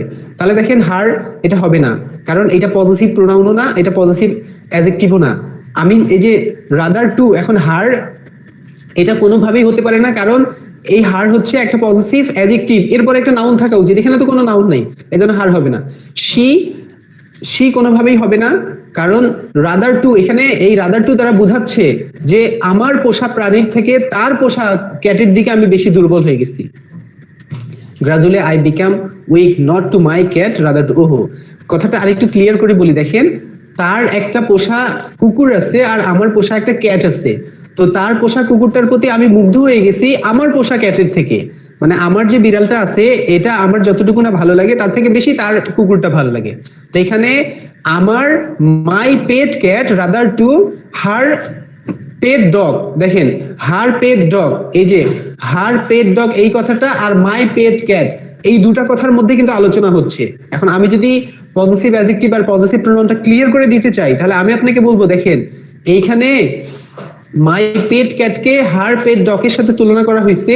তো রাদার টু এর বদলে যখন আমি এই যে হার লিখতে যাব, হার লেখা যাবে না কারণ এরপরে নাউন লাগবে। শি লেখা যাবে না কারণ শি দ্বারা তো হার পেট ক্যাটকে বোঝায় না, শি দ্বারা তাকে বোঝায়। এখন আমি এই বিড়ালের সাথে মানুষের তুলনা করতে পারি না। তারপরে হার্স এটা হতে পারে, হার্সেলফ হবে না কারণ তার নিজেকে, এখানে তো আমি বিড়ালের কথা বলতেছি। তাহলে যে হার্স হবে, কেন হার্স হবে? কারণ হার পেট ডগকে একসাথে করলে হার্স বোঝায়। আমার মনে হয় বুঝতে পারছেন। চলুন পরের এক্সাম্পলটাতে যাওয়া যাক। Your names come after dash on this list. এখন দেখেন, ইউর নেম মানে তোমার নাম, কামস আফটার মানে এসেছে, অন দ্য লিস্ট মানে এই লিস্টে। তাহলে তোমার নাম, আমার আফটার মানে পরে, আমার নামের পরে আসছে, তাহলে এখানে মাই নেম হতে পারে। এখন মাই নেম শূন্যস্থানের পরে নাই, তো অপশনে আমরা দেখি মাই নেম আছে কিনা, নাই, এখানেও নেম নাই। তাহলে দেখেন মাই নেম কথাটাকে আমি যদি একসাথে বলতে চাই তাহলে মাইন বলতে হবে। দেখেন, এই যে পজিটিভ অ্যাডজেক্টিভ আর পজিটিভ প্রোনাউন রিলেটেড, এটা আমার শেষ এক্সাম্পল, এই জন্য আপনি সুন্দর করে একটু বোঝার চেষ্টা করেন পজিটিভ প্রোনাউন আর পজিটিভ অ্যাডজেক্টিভ জিনিসটা কি। পার্সোনাল প্রোনাউনের সবচেয়ে বেশি গুরুত্ব দিয়ে যে জিনিসটা আমি আজকের ক্লাসে আলোচনা করতেছি, এখানে লেখা আছে ইউর নেম মানে তোমার নাম, কামস মানে এসেছে, আফটার মানে পরে। এখন এখানে মাই নেম হওয়া উচিত ছিল, এখন শূন্যস্থানের পরে নেম নাই, আমরা অপশনের মধ্যে যদি কোথাও মাই নেম পাইতাম সেটা দিতাম। তো আই, মি, মাই, মাইন্স, এখন মাই নেম নাই। তো কথা হলো যে তাহলে মাই নেম কে একসাথে করলে কি হয়? মাই নেম কে একসাথে করলে মাইন্ড হয়, MINE। তো এখানে MINES মাইন্ডস আছে, এটা হবে না, MINE হবে। তো এখানে ডাবল ই দেখতে পাচ্ছেন, এটা আসলে ই নাম্বার অপশন, ABCD, এখানে একটা স্পেস দেওয়া উচিত ছিল। তাহলে MINE মাইন্ড যেটাতে থাকবে সেটা হবে আনসার। আমার মনে হয় আপনারা ব্যাপারটা বুঝতে পারছেন। মাই নেম এটা দ্বারা যা বোঝায়, মাইন্ড দ্বারা ঠিক তা বোঝায়। Any problem? কেন?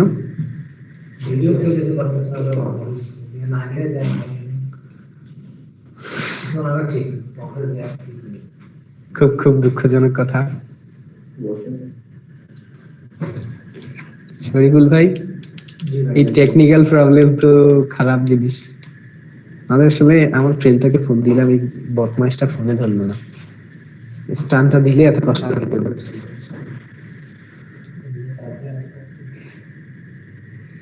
শরীফুল ভাই, একটা স্টান কেনা দরকার না? আপনার এই যে 400-500 টাকাতে অনেক ভালো স্টান পাওয়া যায়।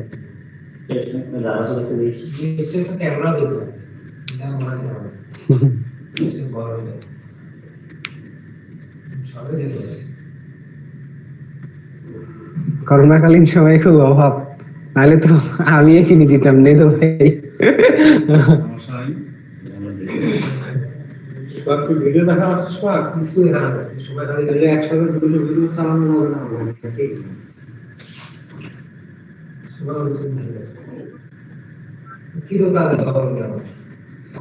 মানে ডাবল বলতে কি ডাবল করতেছে উনি?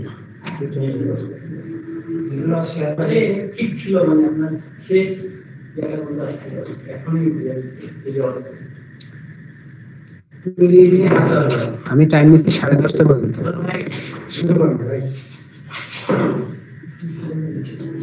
ভিডিও দেখা আছে,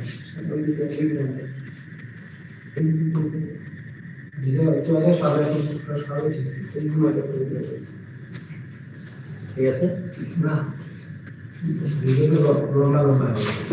সব এখন কোন ভাষায় দিয়ে দেবে, এরকম দেখা আছে কিন্তু স্ক্রিন তো সরে গেছে, লম্বা হয়ে গেছে। একবার সবাই ঠিক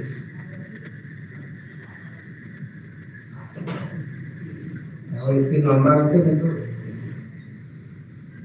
না, আবার বাঁকা আছে।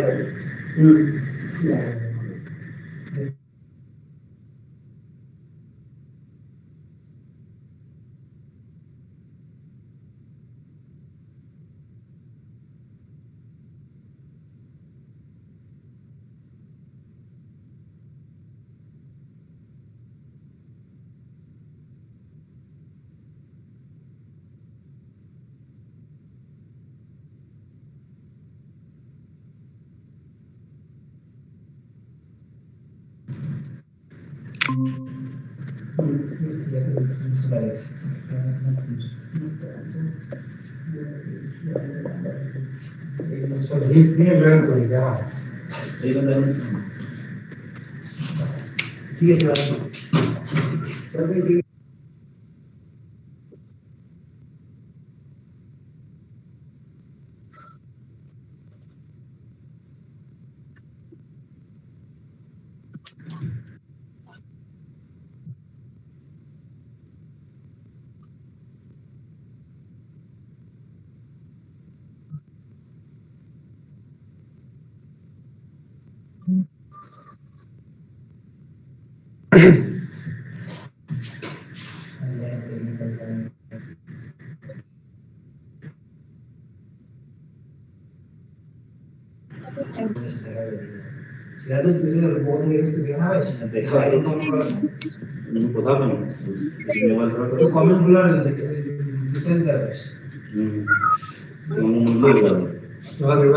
কেমন আসতেছে ভাইয়া?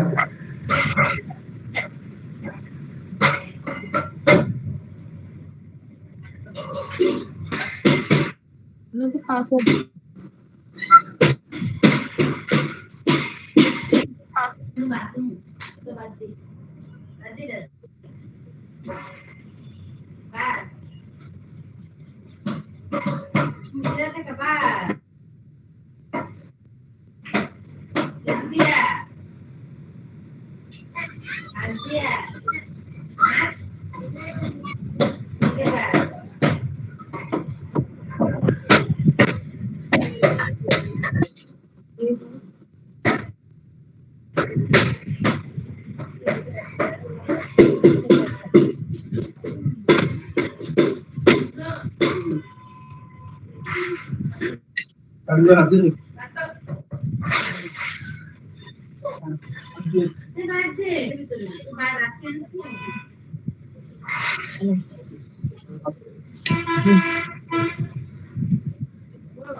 তবে ভাই তোমার আসলে কষ্ট হচ্ছে কিন্তু না?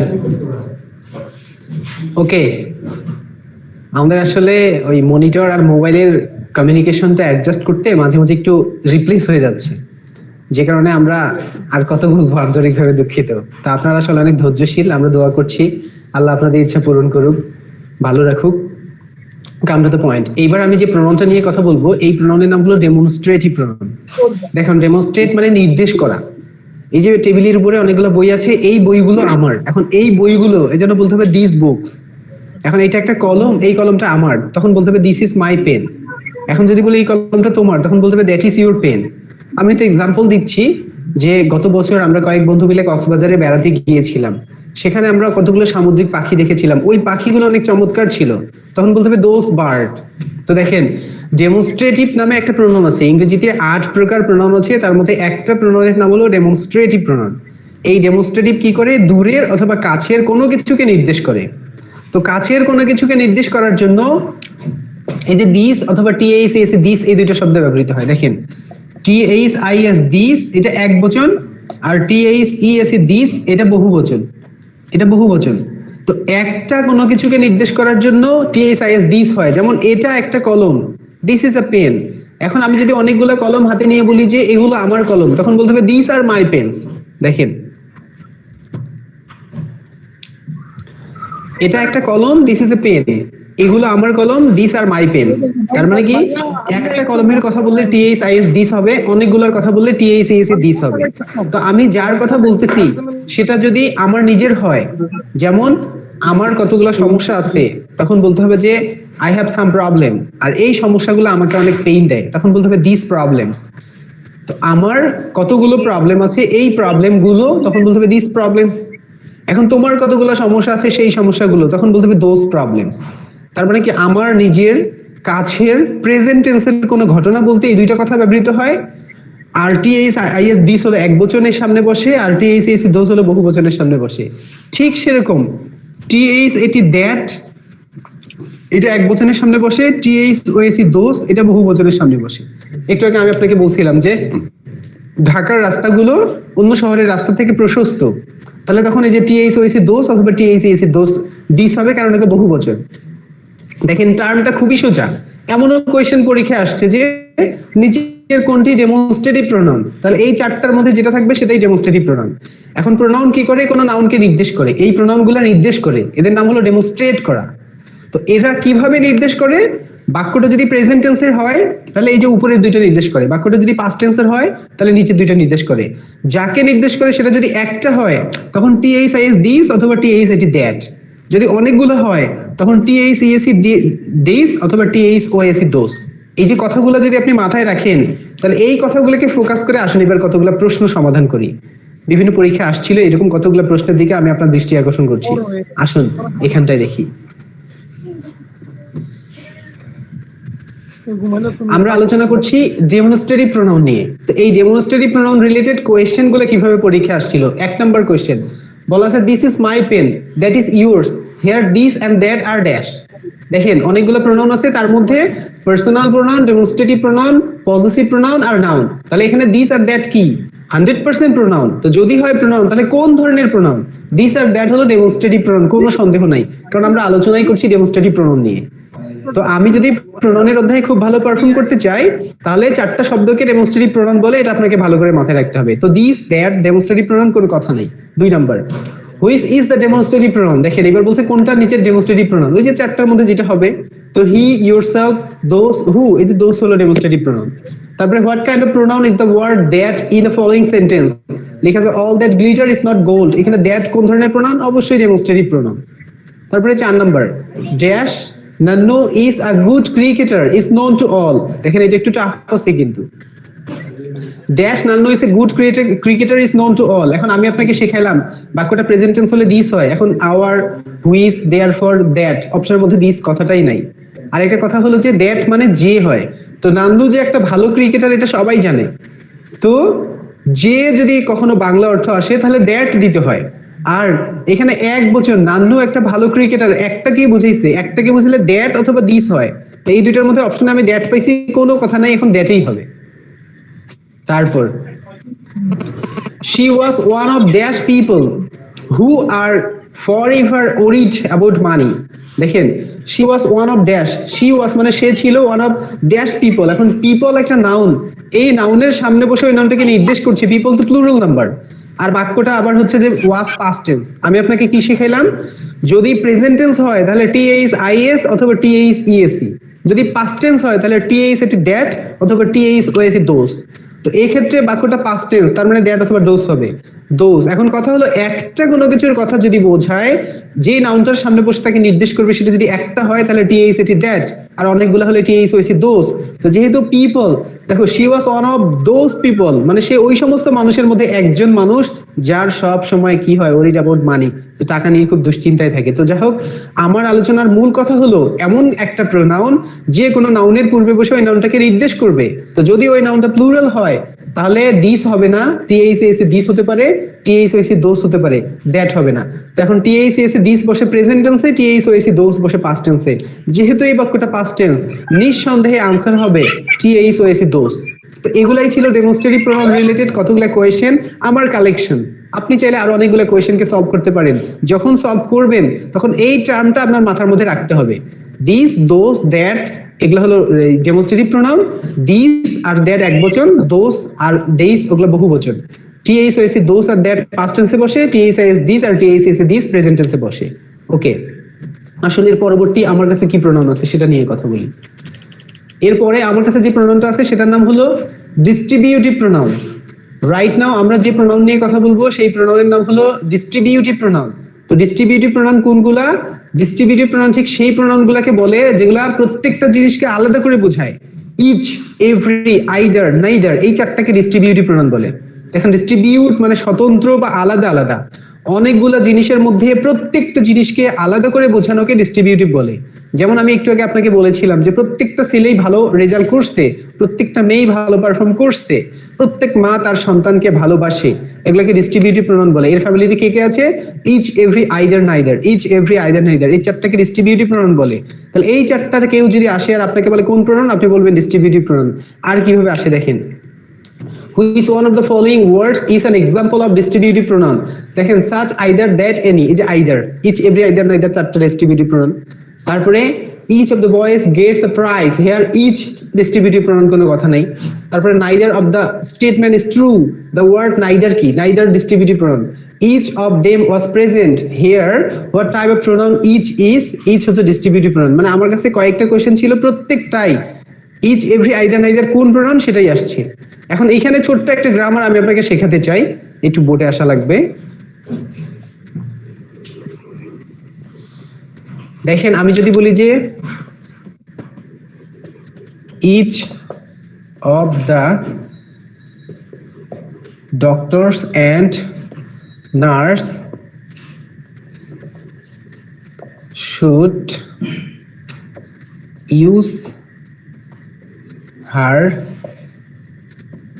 their PPE, personal protection equipment.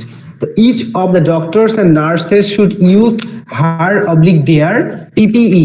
এখন দেখেন আমি হার আর দেয়ার নামে দুটো অপশন আপনার সামনে নিয়ে এসেছি, এখন আপনাকে কারেক্ট অপশনটা সিলেক্ট করতে হবে। তো হার আর দেয়ার এগুলাকে বলে পজেসিভ প্রোনাউন। পজেসিভ প্রোনাউন কি করে? ওই বাক্যের সাবজেক্ট থেকে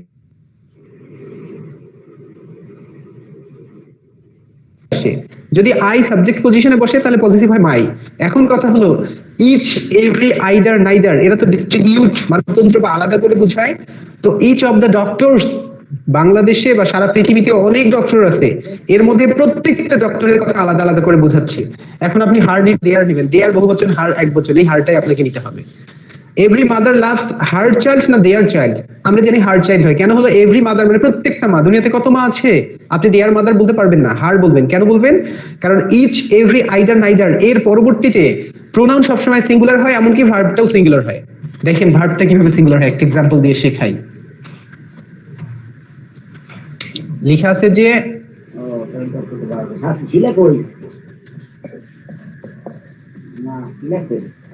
এভরি স্টুডেন্টস,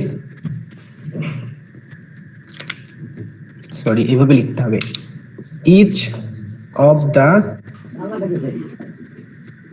স্টুডেন্টস গেট আর গেটস গুড মার্কস। এখন দেখেন গেট আর গেটস এর মধ্যে কোনটা সিঙ্গুলার ভার্ব কোনটা প্লুরাল ভার্ব? দেখেন ইজ আর আর এর মধ্যে কোনটা সিঙ্গুলার আর কোনটা প্লুরাল, এটা বোঝার জন্য আমাকে বেশি ব্যাখ্যা দিতে হবে না, এটা খুব বেসিক কথা। ইজ হচ্ছে সিঙ্গুলার, আর হচ্ছে প্লুরাল। তো এই যে ইজ এর শেষে এস আছে, যেই ভার্বটার শেষে এস থাকে বেসিক্যালি ওইটাই সিঙ্গুলার হয়। তো গেট আর গেটস এর মধ্যে গেট সিঙ্গুলার, গেট প্লুরাল। তো ইচ, এভরি, আইদার, নাইদার এরা যদি সাবজেক্ট পজিশনে থাকে তাহলে এরপরে ভার্বটাও সিঙ্গুলার হয়, এরপরে প্রোনাউনটাও সিঙ্গুলার হয়। যেমন ইচ অফ দ্য স্টুডেন্টস মানে অনেকগুলো স্টুডেন্টের মধ্যে প্রত্যেকটা স্টুডেন্টস। এখন এখানে মনে করেন হিজ দেয়া আছে, তারপরে হচ্ছে দেয়ার দেয়া আছে। এখন এই যে হিজ স্টুডেন্ট ছেলেও হয় মেয়েও হয়, তো এখন হিজ এটা এক বচন, দেয়ার হলো বহু বচন। আপনার আনসার কোনটা হবে? যদি আপনাকে প্রোনাউন আইডেন্টিফাই করতে বলি আপনি হিজ বলবেন, আর ভার্বের ক্ষেত্রে আমি যদি গেটস আর গেট বলি তাহলে আপনি গেটস বলবেন। কেন? ইচ, এভরি, আইদার, নাইদার এরা হলো ডিস্ট্রিবিউটিভ। ডিস্ট্রিবিউট মানে কি? ইন্ডিকেট ইচ, এভরি মানে প্রত্যেকটাকে আলাদা আলাদা করে ইন্ডিকেট করে, যে কারণে এরপরে প্রোনাউনটাও সিঙ্গুলার হয়, এরপরে ভার্বটাও সিঙ্গুলার হয়। আসলে এর পরবর্তীতে আমি আপনার জন্য কি নিয়ে আসছি। ডিস্ট্রিবিউটিভ প্রোনাউনের পরে যে প্রোনাউনটা আমি আপনাকে শেখাতে চাই সেটা হলো রিফ্লেক্সিভ প্রোনাউন। দেখেন রিফ্লেক্সিভ প্রোনাউন মানে যেটা সাবজেক্টের রিফ্লেকশন হয়, যেই প্রোনাউনের শেষে S E L F self অথবা S E L V E S self থাকে সেটাকে রিফ্লেক্সিভ প্রোনাউন বলে। আমি আবারও বলছি, S E L F self এটা একবচন, S E L V E S self এটা বহুবচন। যে প্রোনাউনের শেষে এই দুটো শব্দ থাকবে সেইটাই রিফ্লেক্সিভ প্রোনাউন। তো দেখেন লেখা আছে if you do this you will hurt yourself, what kind of pronoun yourself is? আপনার কাছে প্রশ্নটা খুবই সহজ মনে হতে পারে, বাট ট্রাস্ট মি এই কোশ্চেনটা প্রাইমারি পরীক্ষায় আসছিল 2000 কত সালে আমার মনে পড়ছে না, বাট এটা একটা সালের প্রশ্ন, আমি বই থেকে নিয়ে আসছি, আমি আমার নিজে থেকে বানায় নিয়ে আসছি নাই। সো ইউরসেলফ কোন ধরনের প্রোনাউন? এখন আপনি যদি এই বেসিক জ্ঞানটা আপনার মাথায় রাখেন যে প্রোনাউনের শেষে এসিএল এফ সেলফ অথবা এসিএল ভিএস থাকবে সেটা রিফ্লেক্সিভ প্রোনাউন। এখন দেখেন রিফ্লেক্সিভ, ডেমনস্ট্রেটিভ, ডিস্ট্রিবিউটিভ, রিলেটিভ অবশ্যই রিফ্লেক্সিভ বলবেন। He killed himself, here himself কোন ধরনের প্রোনাউন? অবশ্যই রিফ্লেক্সিভ বলবেন। The house dash is very nice but the compound is too small. দেখেন বাসাটা অনেক সুন্দর কিন্তু বাসার সামনের কম্পাউন্ডটা অনেক ছোট, তাহলে দ্য হাউস ড্যাশ ইজ। এখন দ্য হাউস ইটসেলফ ইজ মানে বাড়িটা অনেক সুন্দর। এখন দেখেন দ্য হাউস এরপরে ইজ দেয়া আছে, তো এখন সাবজেক্টের পরে যদি গ্যাপ থাকে এবং তারপরে ভার্ব থাকে তাহলে এখানে দুটো প্রোনাউন হতে পারে, একটা রিলেটিভ প্রোনাউন আর একটা রিফ্লেক্সিভ প্রোনাউন। কেন? কারণ সাবজেক্টকে জোর দিয়ে বলার জন্য রিফ্লেক্সিভ হয়। আমি নিজেই এই কাজটা করছি, আই মাইসেলফ, আমি নিজে দেখছি যে তুমি এটা করছো, তাহলে আই মাইসেলফ মানে আমি নিজে, তুমি নিজে, ইউ ইউরসেলফ। শি হারসেলফ মানে সে নিজে। তো কোন নাউনের পরে যদি আবার আপনি প্রোনাউন বসাতে চান তাহলে সেখানে আপনাকে রিফ্লেক্সিভ প্রোনাউন বসাতে হবে। দেখেন কতগুলো বেসিক কথাবার্তা আছে, এগুলো বইয়ের মধ্যে লেখা থাকে না, বাট অনেকগুলো কোয়েশ্চেন সলভ করলে বোঝা যায়। কোন নাউনের সামনে যদি আপনি কোনো প্রোনাউন বসাতে চান তাহলে পজিটিভ প্রোনাউন বসানো যায়, কোন নাউনের পেছনে যদি আপনি কোনো প্রোনাউন বসাতে চান তাহলে সেখানে এই আপনার রিফ্লেক্সিভ প্রোনাউন বসানো যায়। এখন প্রোনাউনের পরে যদি আবার প্রোনাউন বসাতে চান তাও রিফ্লেক্সিভ প্রোনাউন বসানো যায়। যেমন I myself, you yourself, the house তখন ইটসেলফ হবে। কারণ আমি আপনাকে বললাম যে একটা নাউনের পরে যদি ভার্ব থাকে এবং তার সামনে যদি কোনো প্রোনাউন বসাতে চান তাহলে দুটো প্রোনাউন বসানো যায়। যেমন দেখেন the man who is honest is known to all, ওই মানুষটা যে সৎ তাকে সবাই চিনে, তাহলে দ্য ম্যান হু ইজ, এখানে আমি হু বসাইতে পারছি, আর এই প্রোনাউনটাকে বলে রিলেটিভ প্রোনাউন। এখন এখানে কি বলা আছে? বলা আছে দা হাউস, এখন এখানে কোনো রিলেটিভ প্রোনাউন অপশনের মধ্যে নাই, তো যেহেতু রিলেটিভ প্রোনাউন অপশনের মধ্যে নাই, তার মানে আরেকটা অপশন বাকি আছে। সেটা কি? সেটা হলো এই যে আপনার রিফ্লেক্সিভ। তাহলে এই চারটার মধ্যে কোনটা reflexive? Himself, themselves, itself, oneself, ওরে সর্বনাশ, সব তো রিফ্লেক্সিভ আছে। এখন তাহলে দা হাউসের সাথে কোনটা যায়? কারণ রিফ্লেক্সিভ মানে রিফ্লেকশন। আই থাকলে মাইসেলফ হয়, ছেলে মানুষ যদি থাকে তাহলে হিমসেলফ, মেয়ে মানুষ থাকলে হারসেলফ, দে থাকলে দেমসেলফ। এখন হাউস তো একটা বস্তুবোচক জিনিস, তাহলে ইটসেলফ যেটা আছে সেটা হবে। বস্তুকে ইট বলে, মানে ছেলে হলে হি হয়, মেয়ে হলে সি হয়। ছেলে মেয়ে আপনি বুঝতে পারছেন না, তখন এক বচনে ইট হয়, বহু বচনে দে হয়।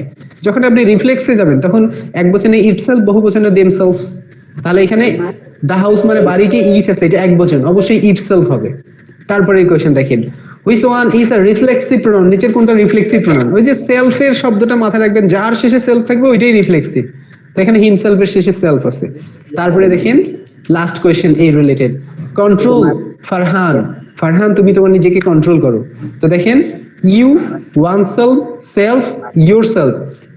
তো সেলফ তো কোনো প্রোনাউনের সাথে বসে, I, my self, your self, her self. তারপরে ওয়ান সেলফ, এখন ওয়ান থেকে ওয়ান সেলফ হয়, ওয়ান সেলফ আর কারোর সাথে হয় না। আর ফারহান কন্ট্রোল ইউ ফারহান, এখন ফারহানের সামনে যদি আমি কোনো প্রোনাউন লিখতে চাই তাহলে আমি কি লিখতে পারবো? পজিটিভ লিখতে পারবো। এখন ইউ তো পজিটিভ না, ইউর হলো পজিটিভ। এখন এই চারটার মধ্যে আর কোথাও পজিটিভ নাই, তার মানে রিফ্লেক্সিভ হবে। দেখেন টার্মটা একটু আগে আমি বললাম, একটা নাউনের সামনে অথবা পিছনে আপনি যদি প্রোনাউন লিখতে চান তাহলে আপনি হয় পজিটিভ প্রোনাউন লিখতে পারবেন অথবা রিফ্লেক্সিভ লিখতে পারবেন। তো এই চারটার মধ্যে কোথাও পজিটিভ নাই, তাহলে বাকি থাকলো রিফ্লেক্সিভ। এখন ফারহান কন্ট্রোল ইউরসেলফ, ফারহান তুমি তোমার নিজেকে কন্ট্রোল করো, মানে বাংলা অর্থ অনুযায়ী এখানে ইউরসেলফটাই মানানসই। আর দেখেন ওয়ান সেলফ আছে আর ইউরসেলফ আছে, আমি তো পজিটিভ লিখতে পারবো আর আপনার হচ্ছে রিফ্লেক্সিভ লিখতে পারবো। তো এখানে পজিটিভ নাই, দুটো রিফ্লেক্সিভ আছে। এখন দুটার মধ্যে হবে কোনটা?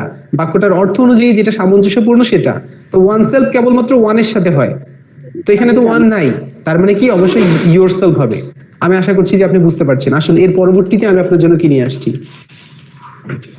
এরপরে আমি এখানে কোনো এক্সাম্পল নিয়ে আসি নাই, কিন্তু লিখে দিছি রিসিপ্রোকাল প্রোনাউন। এই রিসিপ্রোকাল প্রোনাউন বোঝানোর জন্য আমি একটু বোর্ডে আসবো।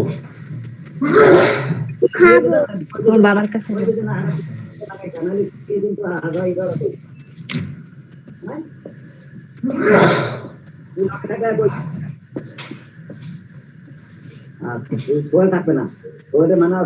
ইচ আদার, ওয়ান অ্যানাদার, এই দুইটাকে বলে রিসিপ্রোকাল প্রোনাউন।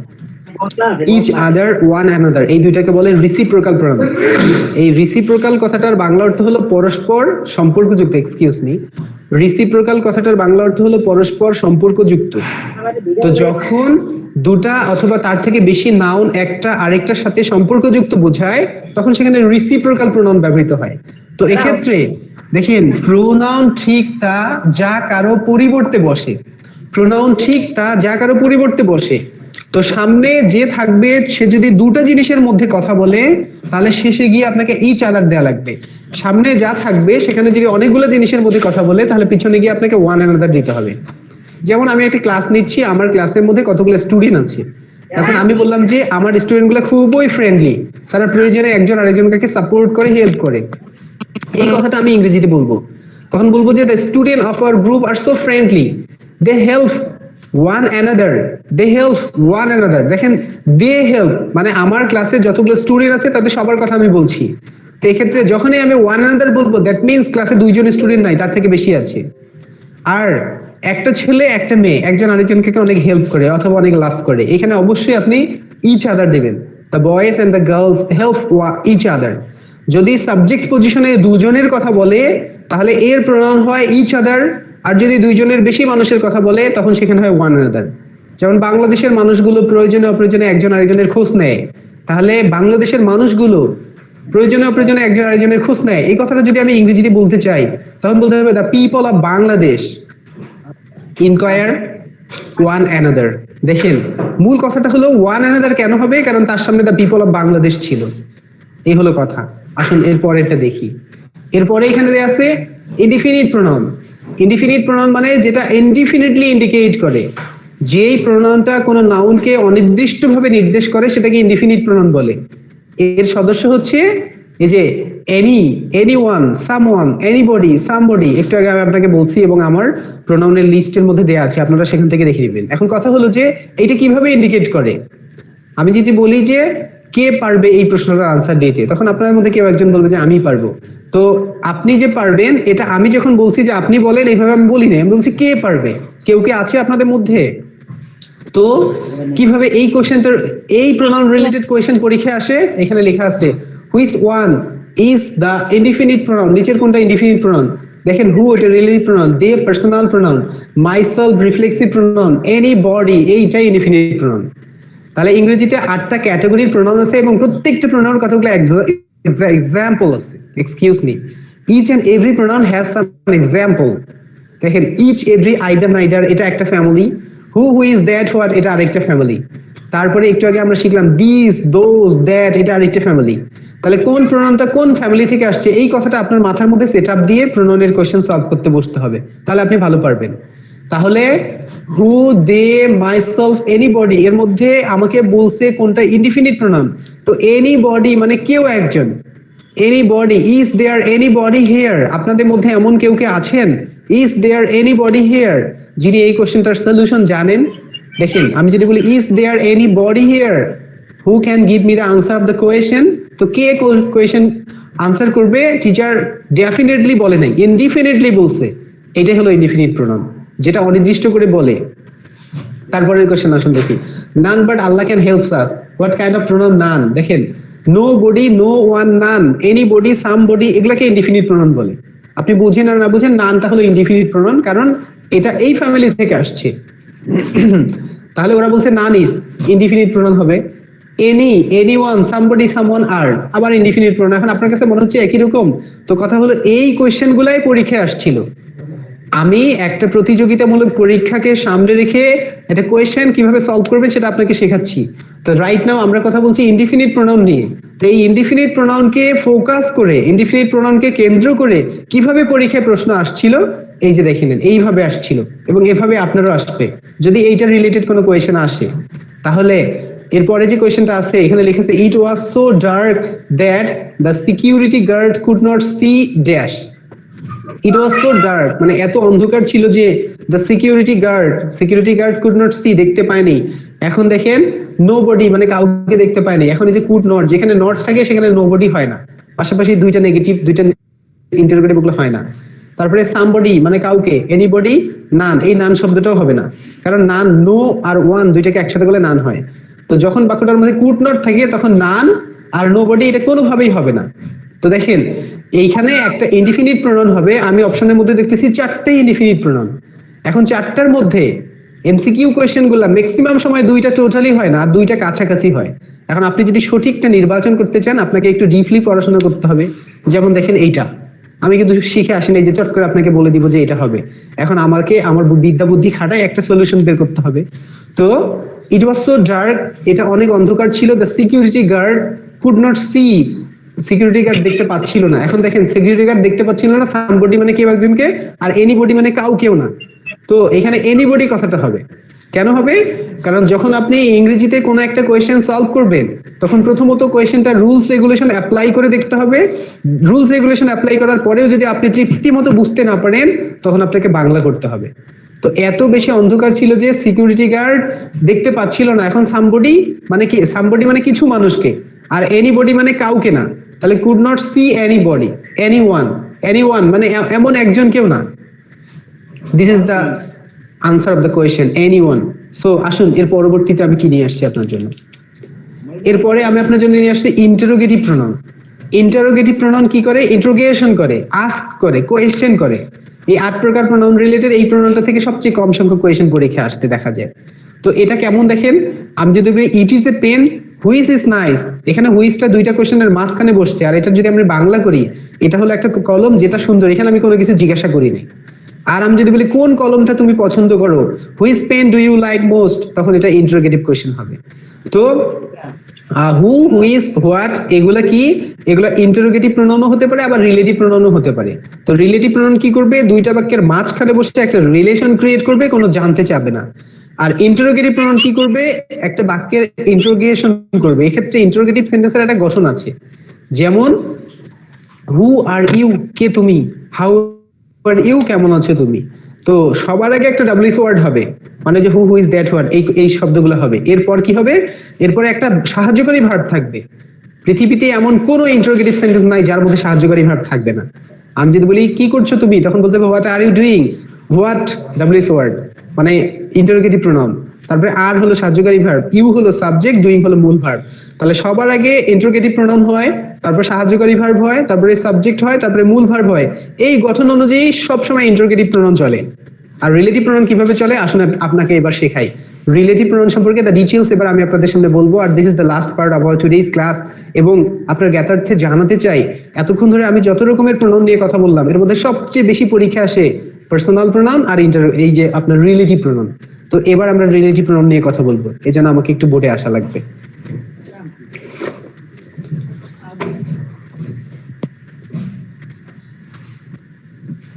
তাহলে দেখেন, ঠিক এই মুহূর্তে আমরা কথা বলবো রিলেটিভ প্রোনাউন নিয়ে। তো রিলেটিভ প্রোনাউন রিলেটেড প্রশ্নগুলো পরীক্ষা কেমন করে আসে? নাম্বার 1 কোয়েশ্চেন লেখা আছে যে who whose what are dash dash dash.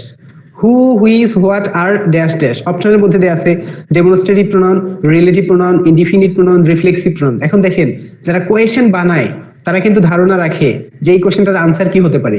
Who whose that what are dash pronoun এভাবে দেয়া আছে। এখন এটা কিন্তু ইন্টারোগেটিভও হতে পারে, আবার রিলেটিভও হতে পারে। তো এখন অপশনের মধ্যে ডেমনস্ট্রেটিভ, রিলেটিভ, ইনডিফিনিট, রিফ্লেক্সিভ, এখানে কিন্তু ইন্টারোগেটিভ দেয়া নাই।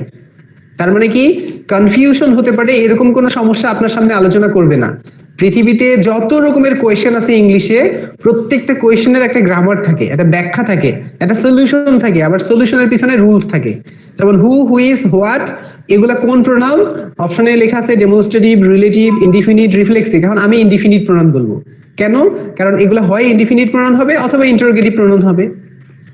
এরপর যে কোয়েশ্চেনটা আমি আপনার জন্য নিয়ে আসছি, এখানে লেখা আছে যে in which type of sentence are relative pronoun joins two clauses. কোন ধরনের সেন্টেন্সের রিলেটিভ প্রোনাউন দুইটা ক্লোজকে যুক্ত করে? এটা কমপ্লেক্স সেন্টেন্স অথবা কম্পাউন্ড সেন্টেন্স হবে। তো কথা হলো কম্পাউন্ড হবে না, এন্ড অর বাট কম্পাউন্ডে হয়, অবশ্যই কমপ্লেক্স সেন্টেন্স হবে। ওকে, তারপরে এখানে লেখা আছে কি, বলা আছে যে I know the girl who turned up this meeting. What type of pronoun who here? I know the girl who is beautiful. এখানে whoটা কোন pronoun? দেখেন অবশ্যই এটা রিলেটিভ pronoun। এরপর পরীক্ষায় আসছিল এরকম একটা question, I know the man who done this. এরপরে লেখা আছে which one is relative pronoun? He, you, his, who relative pronoun। তো এই কোয়েশ্চেনটা আমি লিখি আপনাকে একটু ব্যাখ্যা দিতে চাই। I know the man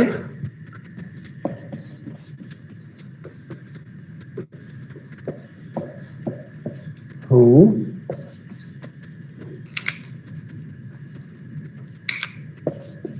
has done this। দেখেন এই হুটা এখানে কোন প্রোনাউন? এই হুটা হচ্ছে একটা রিলেটিভ প্রোনাউন।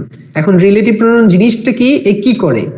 রিলেটিভ প্রোনাউন খুব ভালো করে বুঝতে হলে আপনাকে একটু এই শব্দটা সম্পর্কে ধারণা রাখতে হবে। CLAUS, ক্লোজ মানে বাক্যের অংশ। একটা বাক্যের দুটো অংশ থাকবে, আর যখন এই একটা বাক্যের দুটো অংশ থাকে, এই দুইটা অংশকে একসাথে বলার জন্য একটা কনজাংশন একেবারে মাস্ট।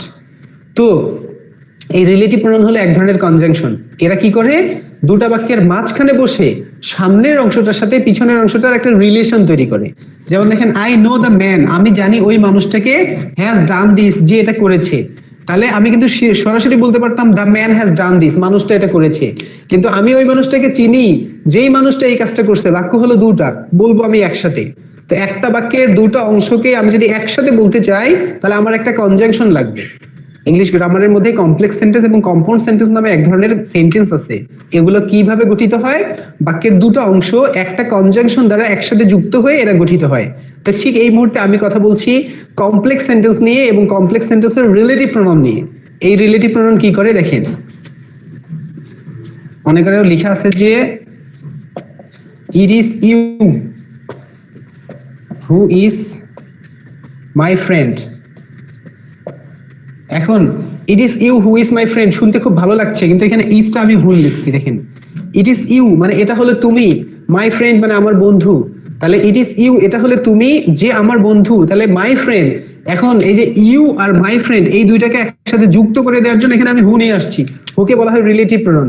রিলেটিভ প্রোনাউন করে কি, দুটা ক্লোজের মাঝখানে বসে দুইটা ক্লোজকে একসাথে যুক্ত করে। এক্ষেত্রে রিলেটিভ প্রোনাউনের কাজ হচ্ছে তার সামনে যে আছে এবং তার পেছনে যে আছে এই দুইজনকে একসাথে যুক্ত করে দেয়া। তো তো আমি যদি ইউ কে আর ইস কে একসাথে যুক্ত করে দেই তাহলে ইউ এর পরে ইস গ্রামাটিক্যালি নট কারেক্ট, ইউ এর পরে আর দিতে হয়। তাহলে আমার লেখা উচিত ছিল it is you who are my friend.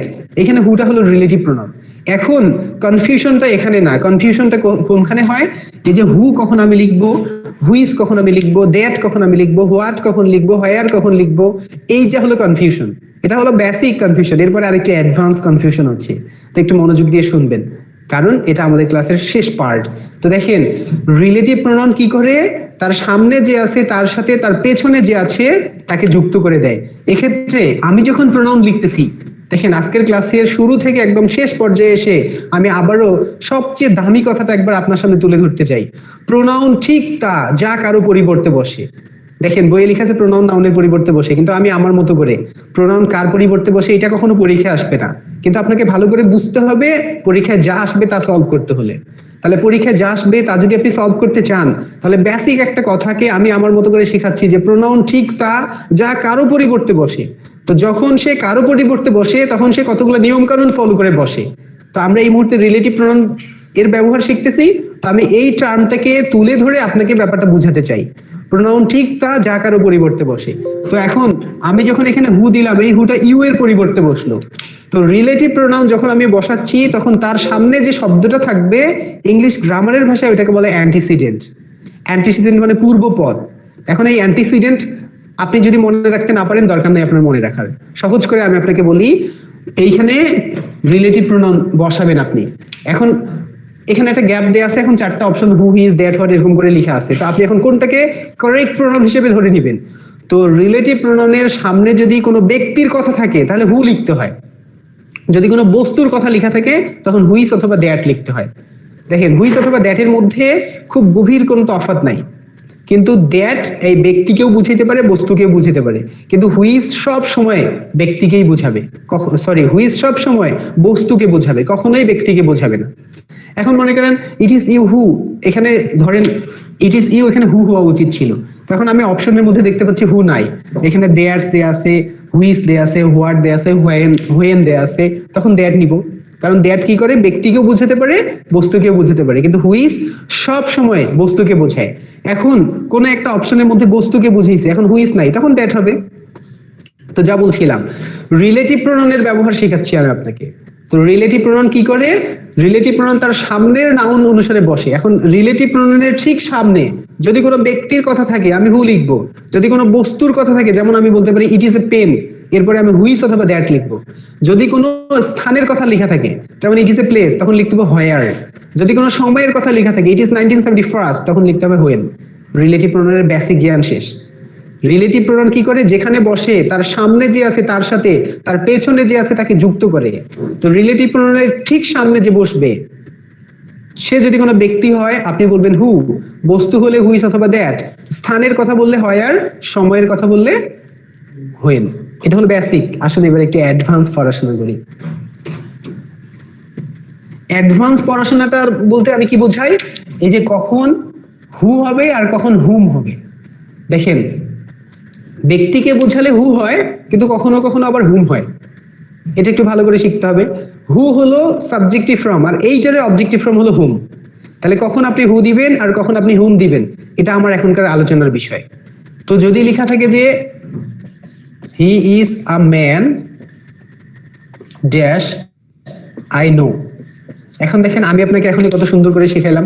এখানে আপনি রিলেটিভ প্রোনাউন বসাবেন, রিলেটিভ প্রোনাউনের সামনে কোনো ব্যক্তি থাকলে হু হয়, কিন্তু এই বাক্যটাতে আবার হু হবে না। মনে করেন অপশনের মধ্যে এ নম্বরে দেয়া আছে হু, বি নম্বরে দেয়া আছে হুম, সি নম্বরে দেয়া আছে হুইচ, আর ডি নম্বরে দেয়া আছে দ্যাট। এখন আমার ওই বেসিক কথাটা যদি আপনি মাথায় রাখেন যে স্যার বলছে রিলেটিভ প্রোনাউন ব্যবহারের সময় ব্যক্তি থাকলে হু হয়, কিন্তু কথা হলো যে ব্যক্তি থাকলে হু হয়, কিন্তু হু এর যে একটা অবজেক্টিভ ফর্ম আছে হু। এখন আমি আজকের ক্লাসে শুরুতে আপনাকে বলছিলাম প্রথমে আপনাকে প্রোনাউন 8 প্রকার পড়াশোনা করতে হবে, এরপরে প্রোনাউনের ফর্ম জানতে হবে। আপনি যখন প্রোনাউনের একটা কোয়েশ্চেনকে আপনার বিদ্যা বুদ্ধি দিয়ে বুঝে শুনে সলভ করতে চাচ্ছেন তখন প্রোনাউন 8 প্রকার, প্রথমে পরিচয়, এক্সাম্পল, ব্যবহার এগুলো শেখার পরে প্রোনাউনের ফর্ম জানতে হবে। তো হু ব্যক্তির পরিবর্তে বসে, you are right, totally correct, but এই হু এর একটা ফর্ম আছে অবজেক্টিভ ফর্ম। এখন কখন সাবজেক্টিভ ফর্ম বসাবেন আর কখন অবজেক্টিভ ফর্ম বসাবেন এটা তো আপনাকে জানতে হবে। তো এই যে গ্যাপ, গ্যাপের পরে যদি কোনো সাবজেক্ট থাকে তাহলে গ্যাপটাতে আপনাকে অবজেক্টিভ ফর্ম বসাইতে হবে, আর গ্যাপের পরে যদি ভার্ব থাকে তখন আপনাকে সাবজেক্টিভ ফর্ম বসাইতে হবে। এটা বেসিক। এরপরে আরেকটা অ্যাডভান্স পড়াশোনা আছে। দেখেন যদি লেখা থাকে যে he is the man dash is honest, দেখেন হি ইজ দ্য ম্যান, সে হলো ওই মানুষটা, ইজ অনেস্ট মানে হলো সৎ, সে হলো একটা মানুষ যে সৎ, সহজ কথা। তো এই যে শূন্যস্থানের পরে ইজ আছে, দিস ইজ দ্য ভার্ব। এখন শূন্যস্থানের পরে যদি ভার্ব থাকে ইউ নিড দ্য সাবজেক্ট, হু হলো সাবজেক্ট, দ্যাট মিন্স এখানে সাবজেক্ট হবে। এখন শূন্যস্থানের পরে সাবজেক্ট আছে, তারপরে হচ্ছে যে দেখেন হি ইজ আ ম্যান, সে হলো একটা মানুষ, আই নো মানে আমি জানি, আই হলো সাবজেক্ট, এখানে ভার্ব আছে। তো আমি যেটা আপনাকে বোঝাতে চাই সেটা হলো শূন্যস্থানের পরে যদি সাবজেক্ট থাকে তাহলে আপনাকে হুম লিখতে হবে, আই মিন অবজেক্ট। শূন্যস্থানের পরে যদি ভার্ব থাকে আপনাকে সাবজেক্ট লিখতে হবে, আই মিন হু। দেখেন এটা বেসিক কথা। শূন্যস্থানের পরে যদি কোনো সাবজেক্ট থাকে আপনি লিখবেন হু, শূন্যস্থানের পরে আমি ভুল বললাম, শূন্যস্থানের পরে যদি সাবজেক্ট থাকে আপনি লিখবেন হুম, শূন্যস্থানের পরে যদি ভার্ব থাকে আপনি লিখবেন হু। আসুন আমি দুই একটা এক্সাম্পল দিয়ে ব্যাপারটা ক্লিয়ার করে দেওয়ার চেষ্টা করি। আমি একটানা 1.5 ঘন্টা থেকে কথা বলতেছি, এই জন্য সামান্য একটু উল্টোপাল্টা হয়ে গেছে, I am sorry for that. Now come to the point. যদি এরকম করে লেখা থাকে, বলা আছে যে the man is tall dash stol stole my bag, the man is tall ওই মানুষটা ছিল লম্বা, stole my bag যে আমার ব্যাগ চুরি করছে। এখন the man is tall মানে ওই মানুষটা ছিল লম্বা, এখানে দেখেন tall কিন্তু এটা অ্যাডজেক্টিভ, এখন এখানে রিলেটিভ প্রনাউন অ্যাডজেক্টিভের বদলে বসে না, নাউনের বদলে বসে, তার মানে the man এর বদলে বসবে। তো যখন আমি the man এর বদলে বসাবো তখন হু বসবে, এটা ডেফিনেটলি। তো কথা হলো হু এর একটা অবজেক্টিভ ফর্ম আছে হুম, তো আমি এখন হু বসাবো নাকি হুম বসাবো এটা আমাকে কনফার্ম হওয়ার জন্য দেখতে হবে শূন্যস্থানের পরে ভার্ব আছে নাকি সাবজেক্ট আছে। তো স্টিল মানে চুরি করা, স্টোল মানে চুরি করেছিল। এখানে স্টোল মাই ব্যাগ, দেখেন ইংলিশ গ্রামার কত সুন্দর। যখন আমি হু ইজ দ্যাট ওয়ার্ড লিখবো তখন বাক্যটা দুইটা ক্লোজ থাকবে, দুইটা ক্লোজ একই রকম টেন্সে লিখতে হবে। তো এখানে যদি আমি ওয়াজ দেই আর এখানে যদি স্টোল দেই তাহলে কিন্তু এটা ভুল, দুইটাই পাস্ট টেন্সে হবে অথবা দুইটাই প্রেজেন্ট টেন্সে হবে। তো আমি যদি স্টোল লিখতে চাই তখন এখানে ওয়াজ লিখতে হবে, এটা রাইট ফর্ম অফ ভার্বের রুলস। আমরা ভার্বে গেলে ব্যাপারটা আরো সুন্দর করে বোঝা যাবে। তো রাইট নাও আমি এখানে হু দিব নাকি হুম দিব এটা হলো আমার আলোচনার বিষয়। এখন আপনি বলেন আমি হু দিব না হুম দিব? আমাদের হাতে সময় কম, নাহলে আমি আপনাদেরকে একটু সময় দিতাম, কমেন্ট করে খেয়াল করে দেখতাম আপনারা কি কি করছেন। তো আসলে এখানে আমাকে হু দেয়া লাগবে কারণ শূন্যস্থানের পরে ভার্ব আছে। যদি শূন্যস্থানের পরে ভার্ব থাকে আমাকে হু দিতে হয়, যদি সাবজেক্ট থাকে তাহলে হুম দিতে হয়। আসুন আরেকটা এক্সাম্পল দিয়ে দেখাই। আচ্ছা আসুন আমরা আরেকটা এক্সাম্পল দিয়ে দেখি। এখানে লেখা আছে যে the man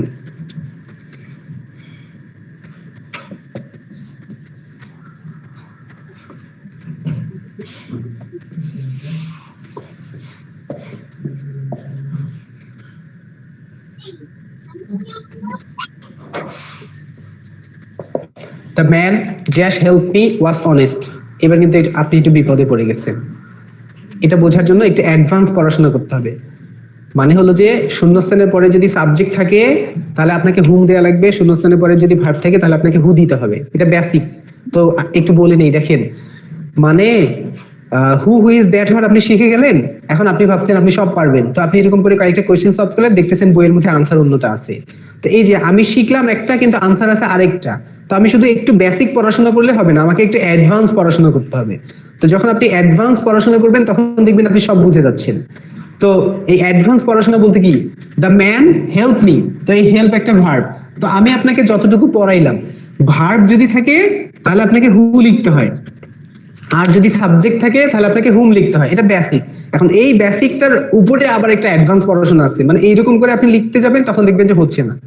তাহলে যদি আপনি সবগুলোই রাইট করতে চান তাহলে আপনাকে একটু মনোযোগ দিয়ে শুনতে হবে। তো the man who help me was honest, ওই মানুষটা যে আমাকে সাহায্য করেছিল সে সৎ ছিল। তাহলে শূন্যস্থানের পরে এখানে হেল্প ছিল, যেহেতু শূন্যস্থানের পরে ভার্ব আছে তার মানে আমার নিয়ম কি বলে এখানে হু হবে। শূন্যস্থানের পরে যদি সাবজেক্ট থাকে তাহলে হুম হবে, এটা বেসিক কথা। তো হুম কোথায় হয় এরকম একটা এক্সাম্পল দিই, দেখেন যদি এরকম করে লেখা থাকে, বলা থাকে যে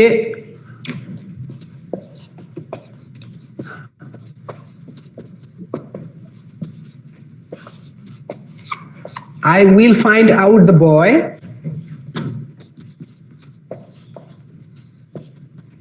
ইউ ওয়ান্ট। দেখো আমি ওই ছেলেটাকে খুঁজে বের করবো যাকে তুমি চাও। তাহলে I will find out the boy dash you want. এখন ইউ হলো সাবজেক্ট, তো শূন্যস্থানের পরে যদি সাবজেক্ট থাকে তাহলে আপনি হু লিখবেন নাকি হুম লিখবেন? শূন্যস্থানের পরে যদি সাবজেক্ট থাকে তাহলে আপনি হুম লিখবেন। একদম বেসিক কথা, আমার আজকের ক্লাসের সবচেয়ে বেসিক কথা যে এই যে গ্যাপ, এর পরে যদি ভার্ব থাকে তাহলে আমি লিখবো হু, আর গ্যাপ এর পরে যদি সাবজেক্ট থাকে তাহলে আমি লিখবো হুম। এটা হলো আমার আজকের ক্লাসের একদম বেসিক কথা। গ্যাপের পরে যদি ভার্ব থাকে তাহলে আপনি লিখবেন হু, যেমন এখানে গ্যাপের পরে সাবজেক্ট আছে, গ্যাপের পরে সাবজেক্ট থাকলে আপনি লিখবেন হুম। তাহলে I will find out the বয়, আমি ওই ছেলেটাকে খুঁজে বের করবো হুম ইউ ওয়ান্ট, যাকে তুমি চাও, এখানে হুম হবে। এটা বেসিক। আরেকটা এক্সাম্পল দিই, দেখেন আমি যা শেখাচ্ছি তা একদম ক্লিয়ার করে শেখাতে চাই, এই জন্য আমি একটু বেশি সময় নিচ্ছি। তো এই হুম রিলেটেড আরেকটা example, this is the man dash I work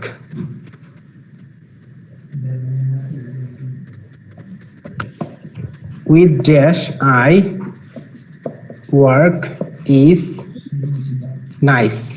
এখন আপনি একটু আইডিয়া করে বলেন এখানে হু হবে নাকি হুম হবে? দিস ইজ দ্য ম্যান মানে এটা হলো সেই মানুষ, উইথ ড্যাশ আই ওয়ার্ক মানে আমি কাজ করি, ইজ নাইস মানে সে ভালো। এটা সেই মানুষ যার সাথে আমি কাজ করি সে অনেক ভালো। তো দেখেন আমার বেসিক রুলস কি, সেটা হলো যে শূন্যস্থানের পরে যদি ভার্ব থাকে আপনি হু দিবেন, শূন্যস্থানের পরে যদি সাবজেক্ট থাকে তাহলে আপনি হুম দিবেন। তার মানে এখানে হুম হচ্ছে।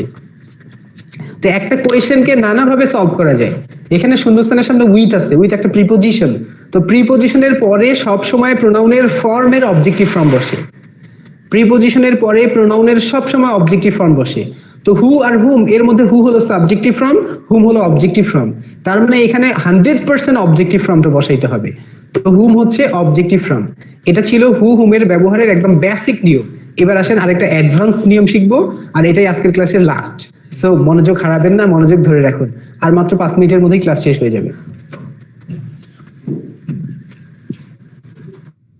এটা অ্যাডভান্স মানে এই নিয়মটা প্রয়োগ করেও মাঝে মাঝে আপনি ঘাবড়ায় যাবেন। তো আমি আপনাকে অ্যাডভান্স একটা কৌশল শিখিয়ে দিব, তখন সব জায়গায় আপনার রাইট হতে বাধ্য থাকবে।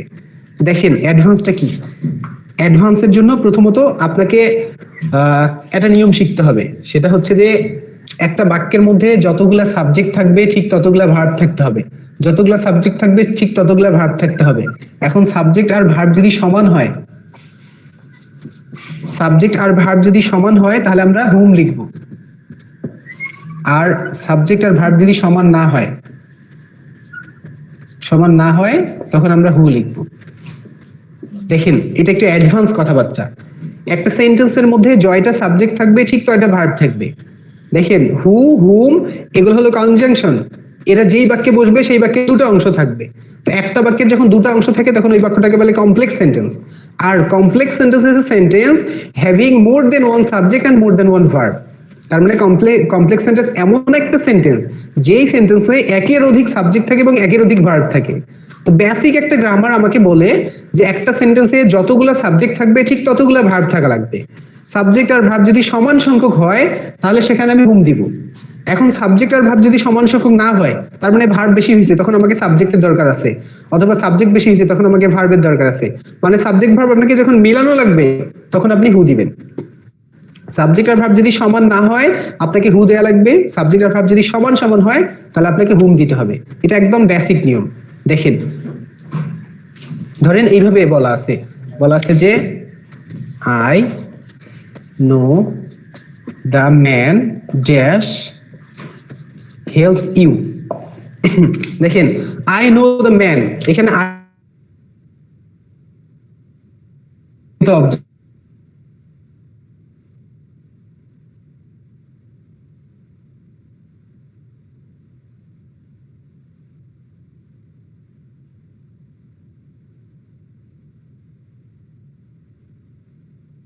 এখন ধরেন এখানে আপনি হুম দিচ্ছেন, হুম। এখন শুদ্ধি পরীক্ষা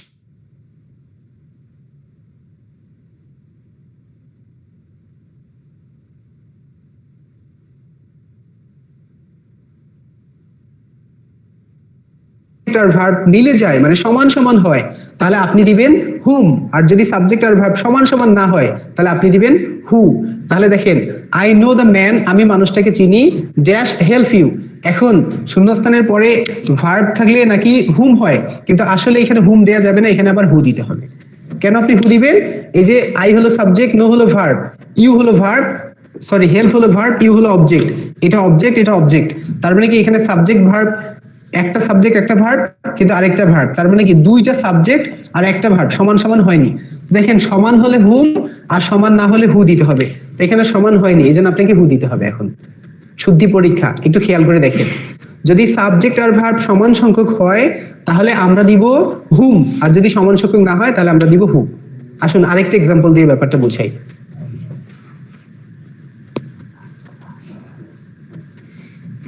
যদি কথাটা এরকম করে লেখা থাকে, বলা আছে যে my father is a person,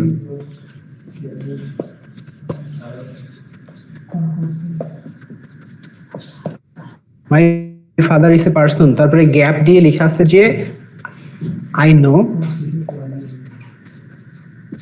is SINCERE sincere. তো দেখেন my father is a person মানে আমার বাবা হচ্ছে একজন ব্যক্তি, আই নো মানে আমি যতটুকু জানি, ইস মানে হয়, সিনসিয়ার মানে আন্তরিকতা সম্পূর্ণ, আন্তরিক। তাহলে আমার বাবা হলো একজন মানুষ যাকে আমি আন্তরিক হিসেবে চিনি। এখন দেখেন শূন্যস্থানের পরে যদি সাবজেক্ট থাকে তাহলে হুম দিতে হয়, শূন্যস্থানের পরে যদি সাবজেক্ট থাকে তাহলে হুম দিতে হয়। একটু আগে আমি আপনাকে শিখাইছি শূন্যস্থানের পরে যদি ভার্ব থাকে তাহলে হু, আর শূন্যস্থানের পরে যদি সাবজেক্ট থাকে তাহলে হুম। এটা বেসিক কথাবার্তা। এখন শূন্যস্থানের পরে সাবজেক্ট আছে, আমি ধরেন হুম দিলাম, এবার আপনি শুদ্ধি পরীক্ষা করবেন যে আসলে এটা ঠিক আছে কিনা। এটা অ্যাডভান্স পড়াশোনা, তো এই অ্যাডভান্স পড়াশোনাটা কিন্তু আপনাকে একটু খেয়াল করে দেখতে হবে। মাই ফাদার এটা হলো সাবজেক্ট, ইজ এটা হলো ভার্ব, এ পার্সন এটা হলো অবজেক্ট। অবজেক্ট আমাদের আলোচনার বিষয় না, আমাদের আলোচনার বিষয় সাবজেক্ট আর ভার্ব। তাহলে মাই ফাদার এখানে একটা সাবজেক্ট ছিল একটা ভার্ব ছিল, আই নো আই হলো সাবজেক্ট, নো হলো ভার্ব, এখানে ইজ আরেকটা ভার্ব আছে, তার মানে কি এখানে একটা সাবজেক্ট একটা ভার্ব, একটা সাবজেক্ট একটা ভার্ব, ভার্ব একটা বেশি হলো, মিলে গেল না। মানে কি সাবজেক্ট ভার্ব যদি মিলে না যায়, এখানে ভার্ব একটা বেশি হয়েছে, এই ভার্বটার জন্য আরেকটা সাবজেক্ট দরকার। তো যদি কখনো আমার সাবজেক্টের দরকার হয় তখন আমি হু নিব, আর যদি আমার সাবজেক্টের দরকার হয় তাহলে আমি হু নিব, আর অবজেক্টের দরকার হলে হুম নিব। তো একদম সহজ করে এই কোশ্চেনটার সলিউশনে আমি যদি আপনাকে বোঝাতে চাই, এখানে একটা সাবজেক্ট একটা ভার্ব, একটা সাবজেক্ট একটা ভার্ব মিলে গেছে, আরেকটা ভার্ব বেশি আছে, তো একটা ভার্বের জন্য একটা সাবজেক্ট দরকার, আমার দরকার সাবজেক্ট, তার মানে আমাকে হু নিতে হবে। আর বেসিক কথা ছিল শূন্যস্থানের পরে ভার্ব থাকলে আপনি হুম লিখবেন, এখানে যদি আপনি হুম লিখতেন তাহলে আপনার ভুল হয়ে যেত। এখন দেখেন আপনি হয়তো আমাকে দোষ দিবেন যে স্যার আপনি এখনই শিখাইলেন যে সাবজেক্ট থাকলে এটা হয়, ভার্ব থাকলে এটা হয়, তাহলে এটা কেন হচ্ছে? আসলে গ্রামার সবসময় একটা রুলস অনুসারে চলে, মাঝে মধ্যে রুলসের কিছু ব্যতিক্রম থাকে, কিছু বেসিক পড়াশোনা থাকে, কিছু অ্যাডভান্স পড়াশোনা থাকে। আপনি জানেন যে কোনো কিছুর মধ্যে বুঝালে ইন হয়, এখন কখনো কখনো আমি ডোমারে বাস করি, ডোমার বুঝাতে ইন হইতে পারে, মানে একটা যদি ছোট শহরকে বুঝায় তখন ইন হয়, ছোট হলে অ্যাড হয়, বড় শহর হলে আবার ইন হয়। তার মানে কি একটা বেসিক রুলস রেগুলেশন আছে, এর আবার কিছু অ্যাডভান্স কথাবার্তা আছে। তাহলে এইখানে বেসিক রুলস অনুসারে হওয়া উচিত ছিল হুম, কিন্তু আসলে অ্যাডভান্স রুল অনুসারে হুম হলো না, হলো হচ্ছে হুম। তাহলে এই অ্যাডভান্স রুলটা আপনাকে ভালো করে বুঝতে হবে।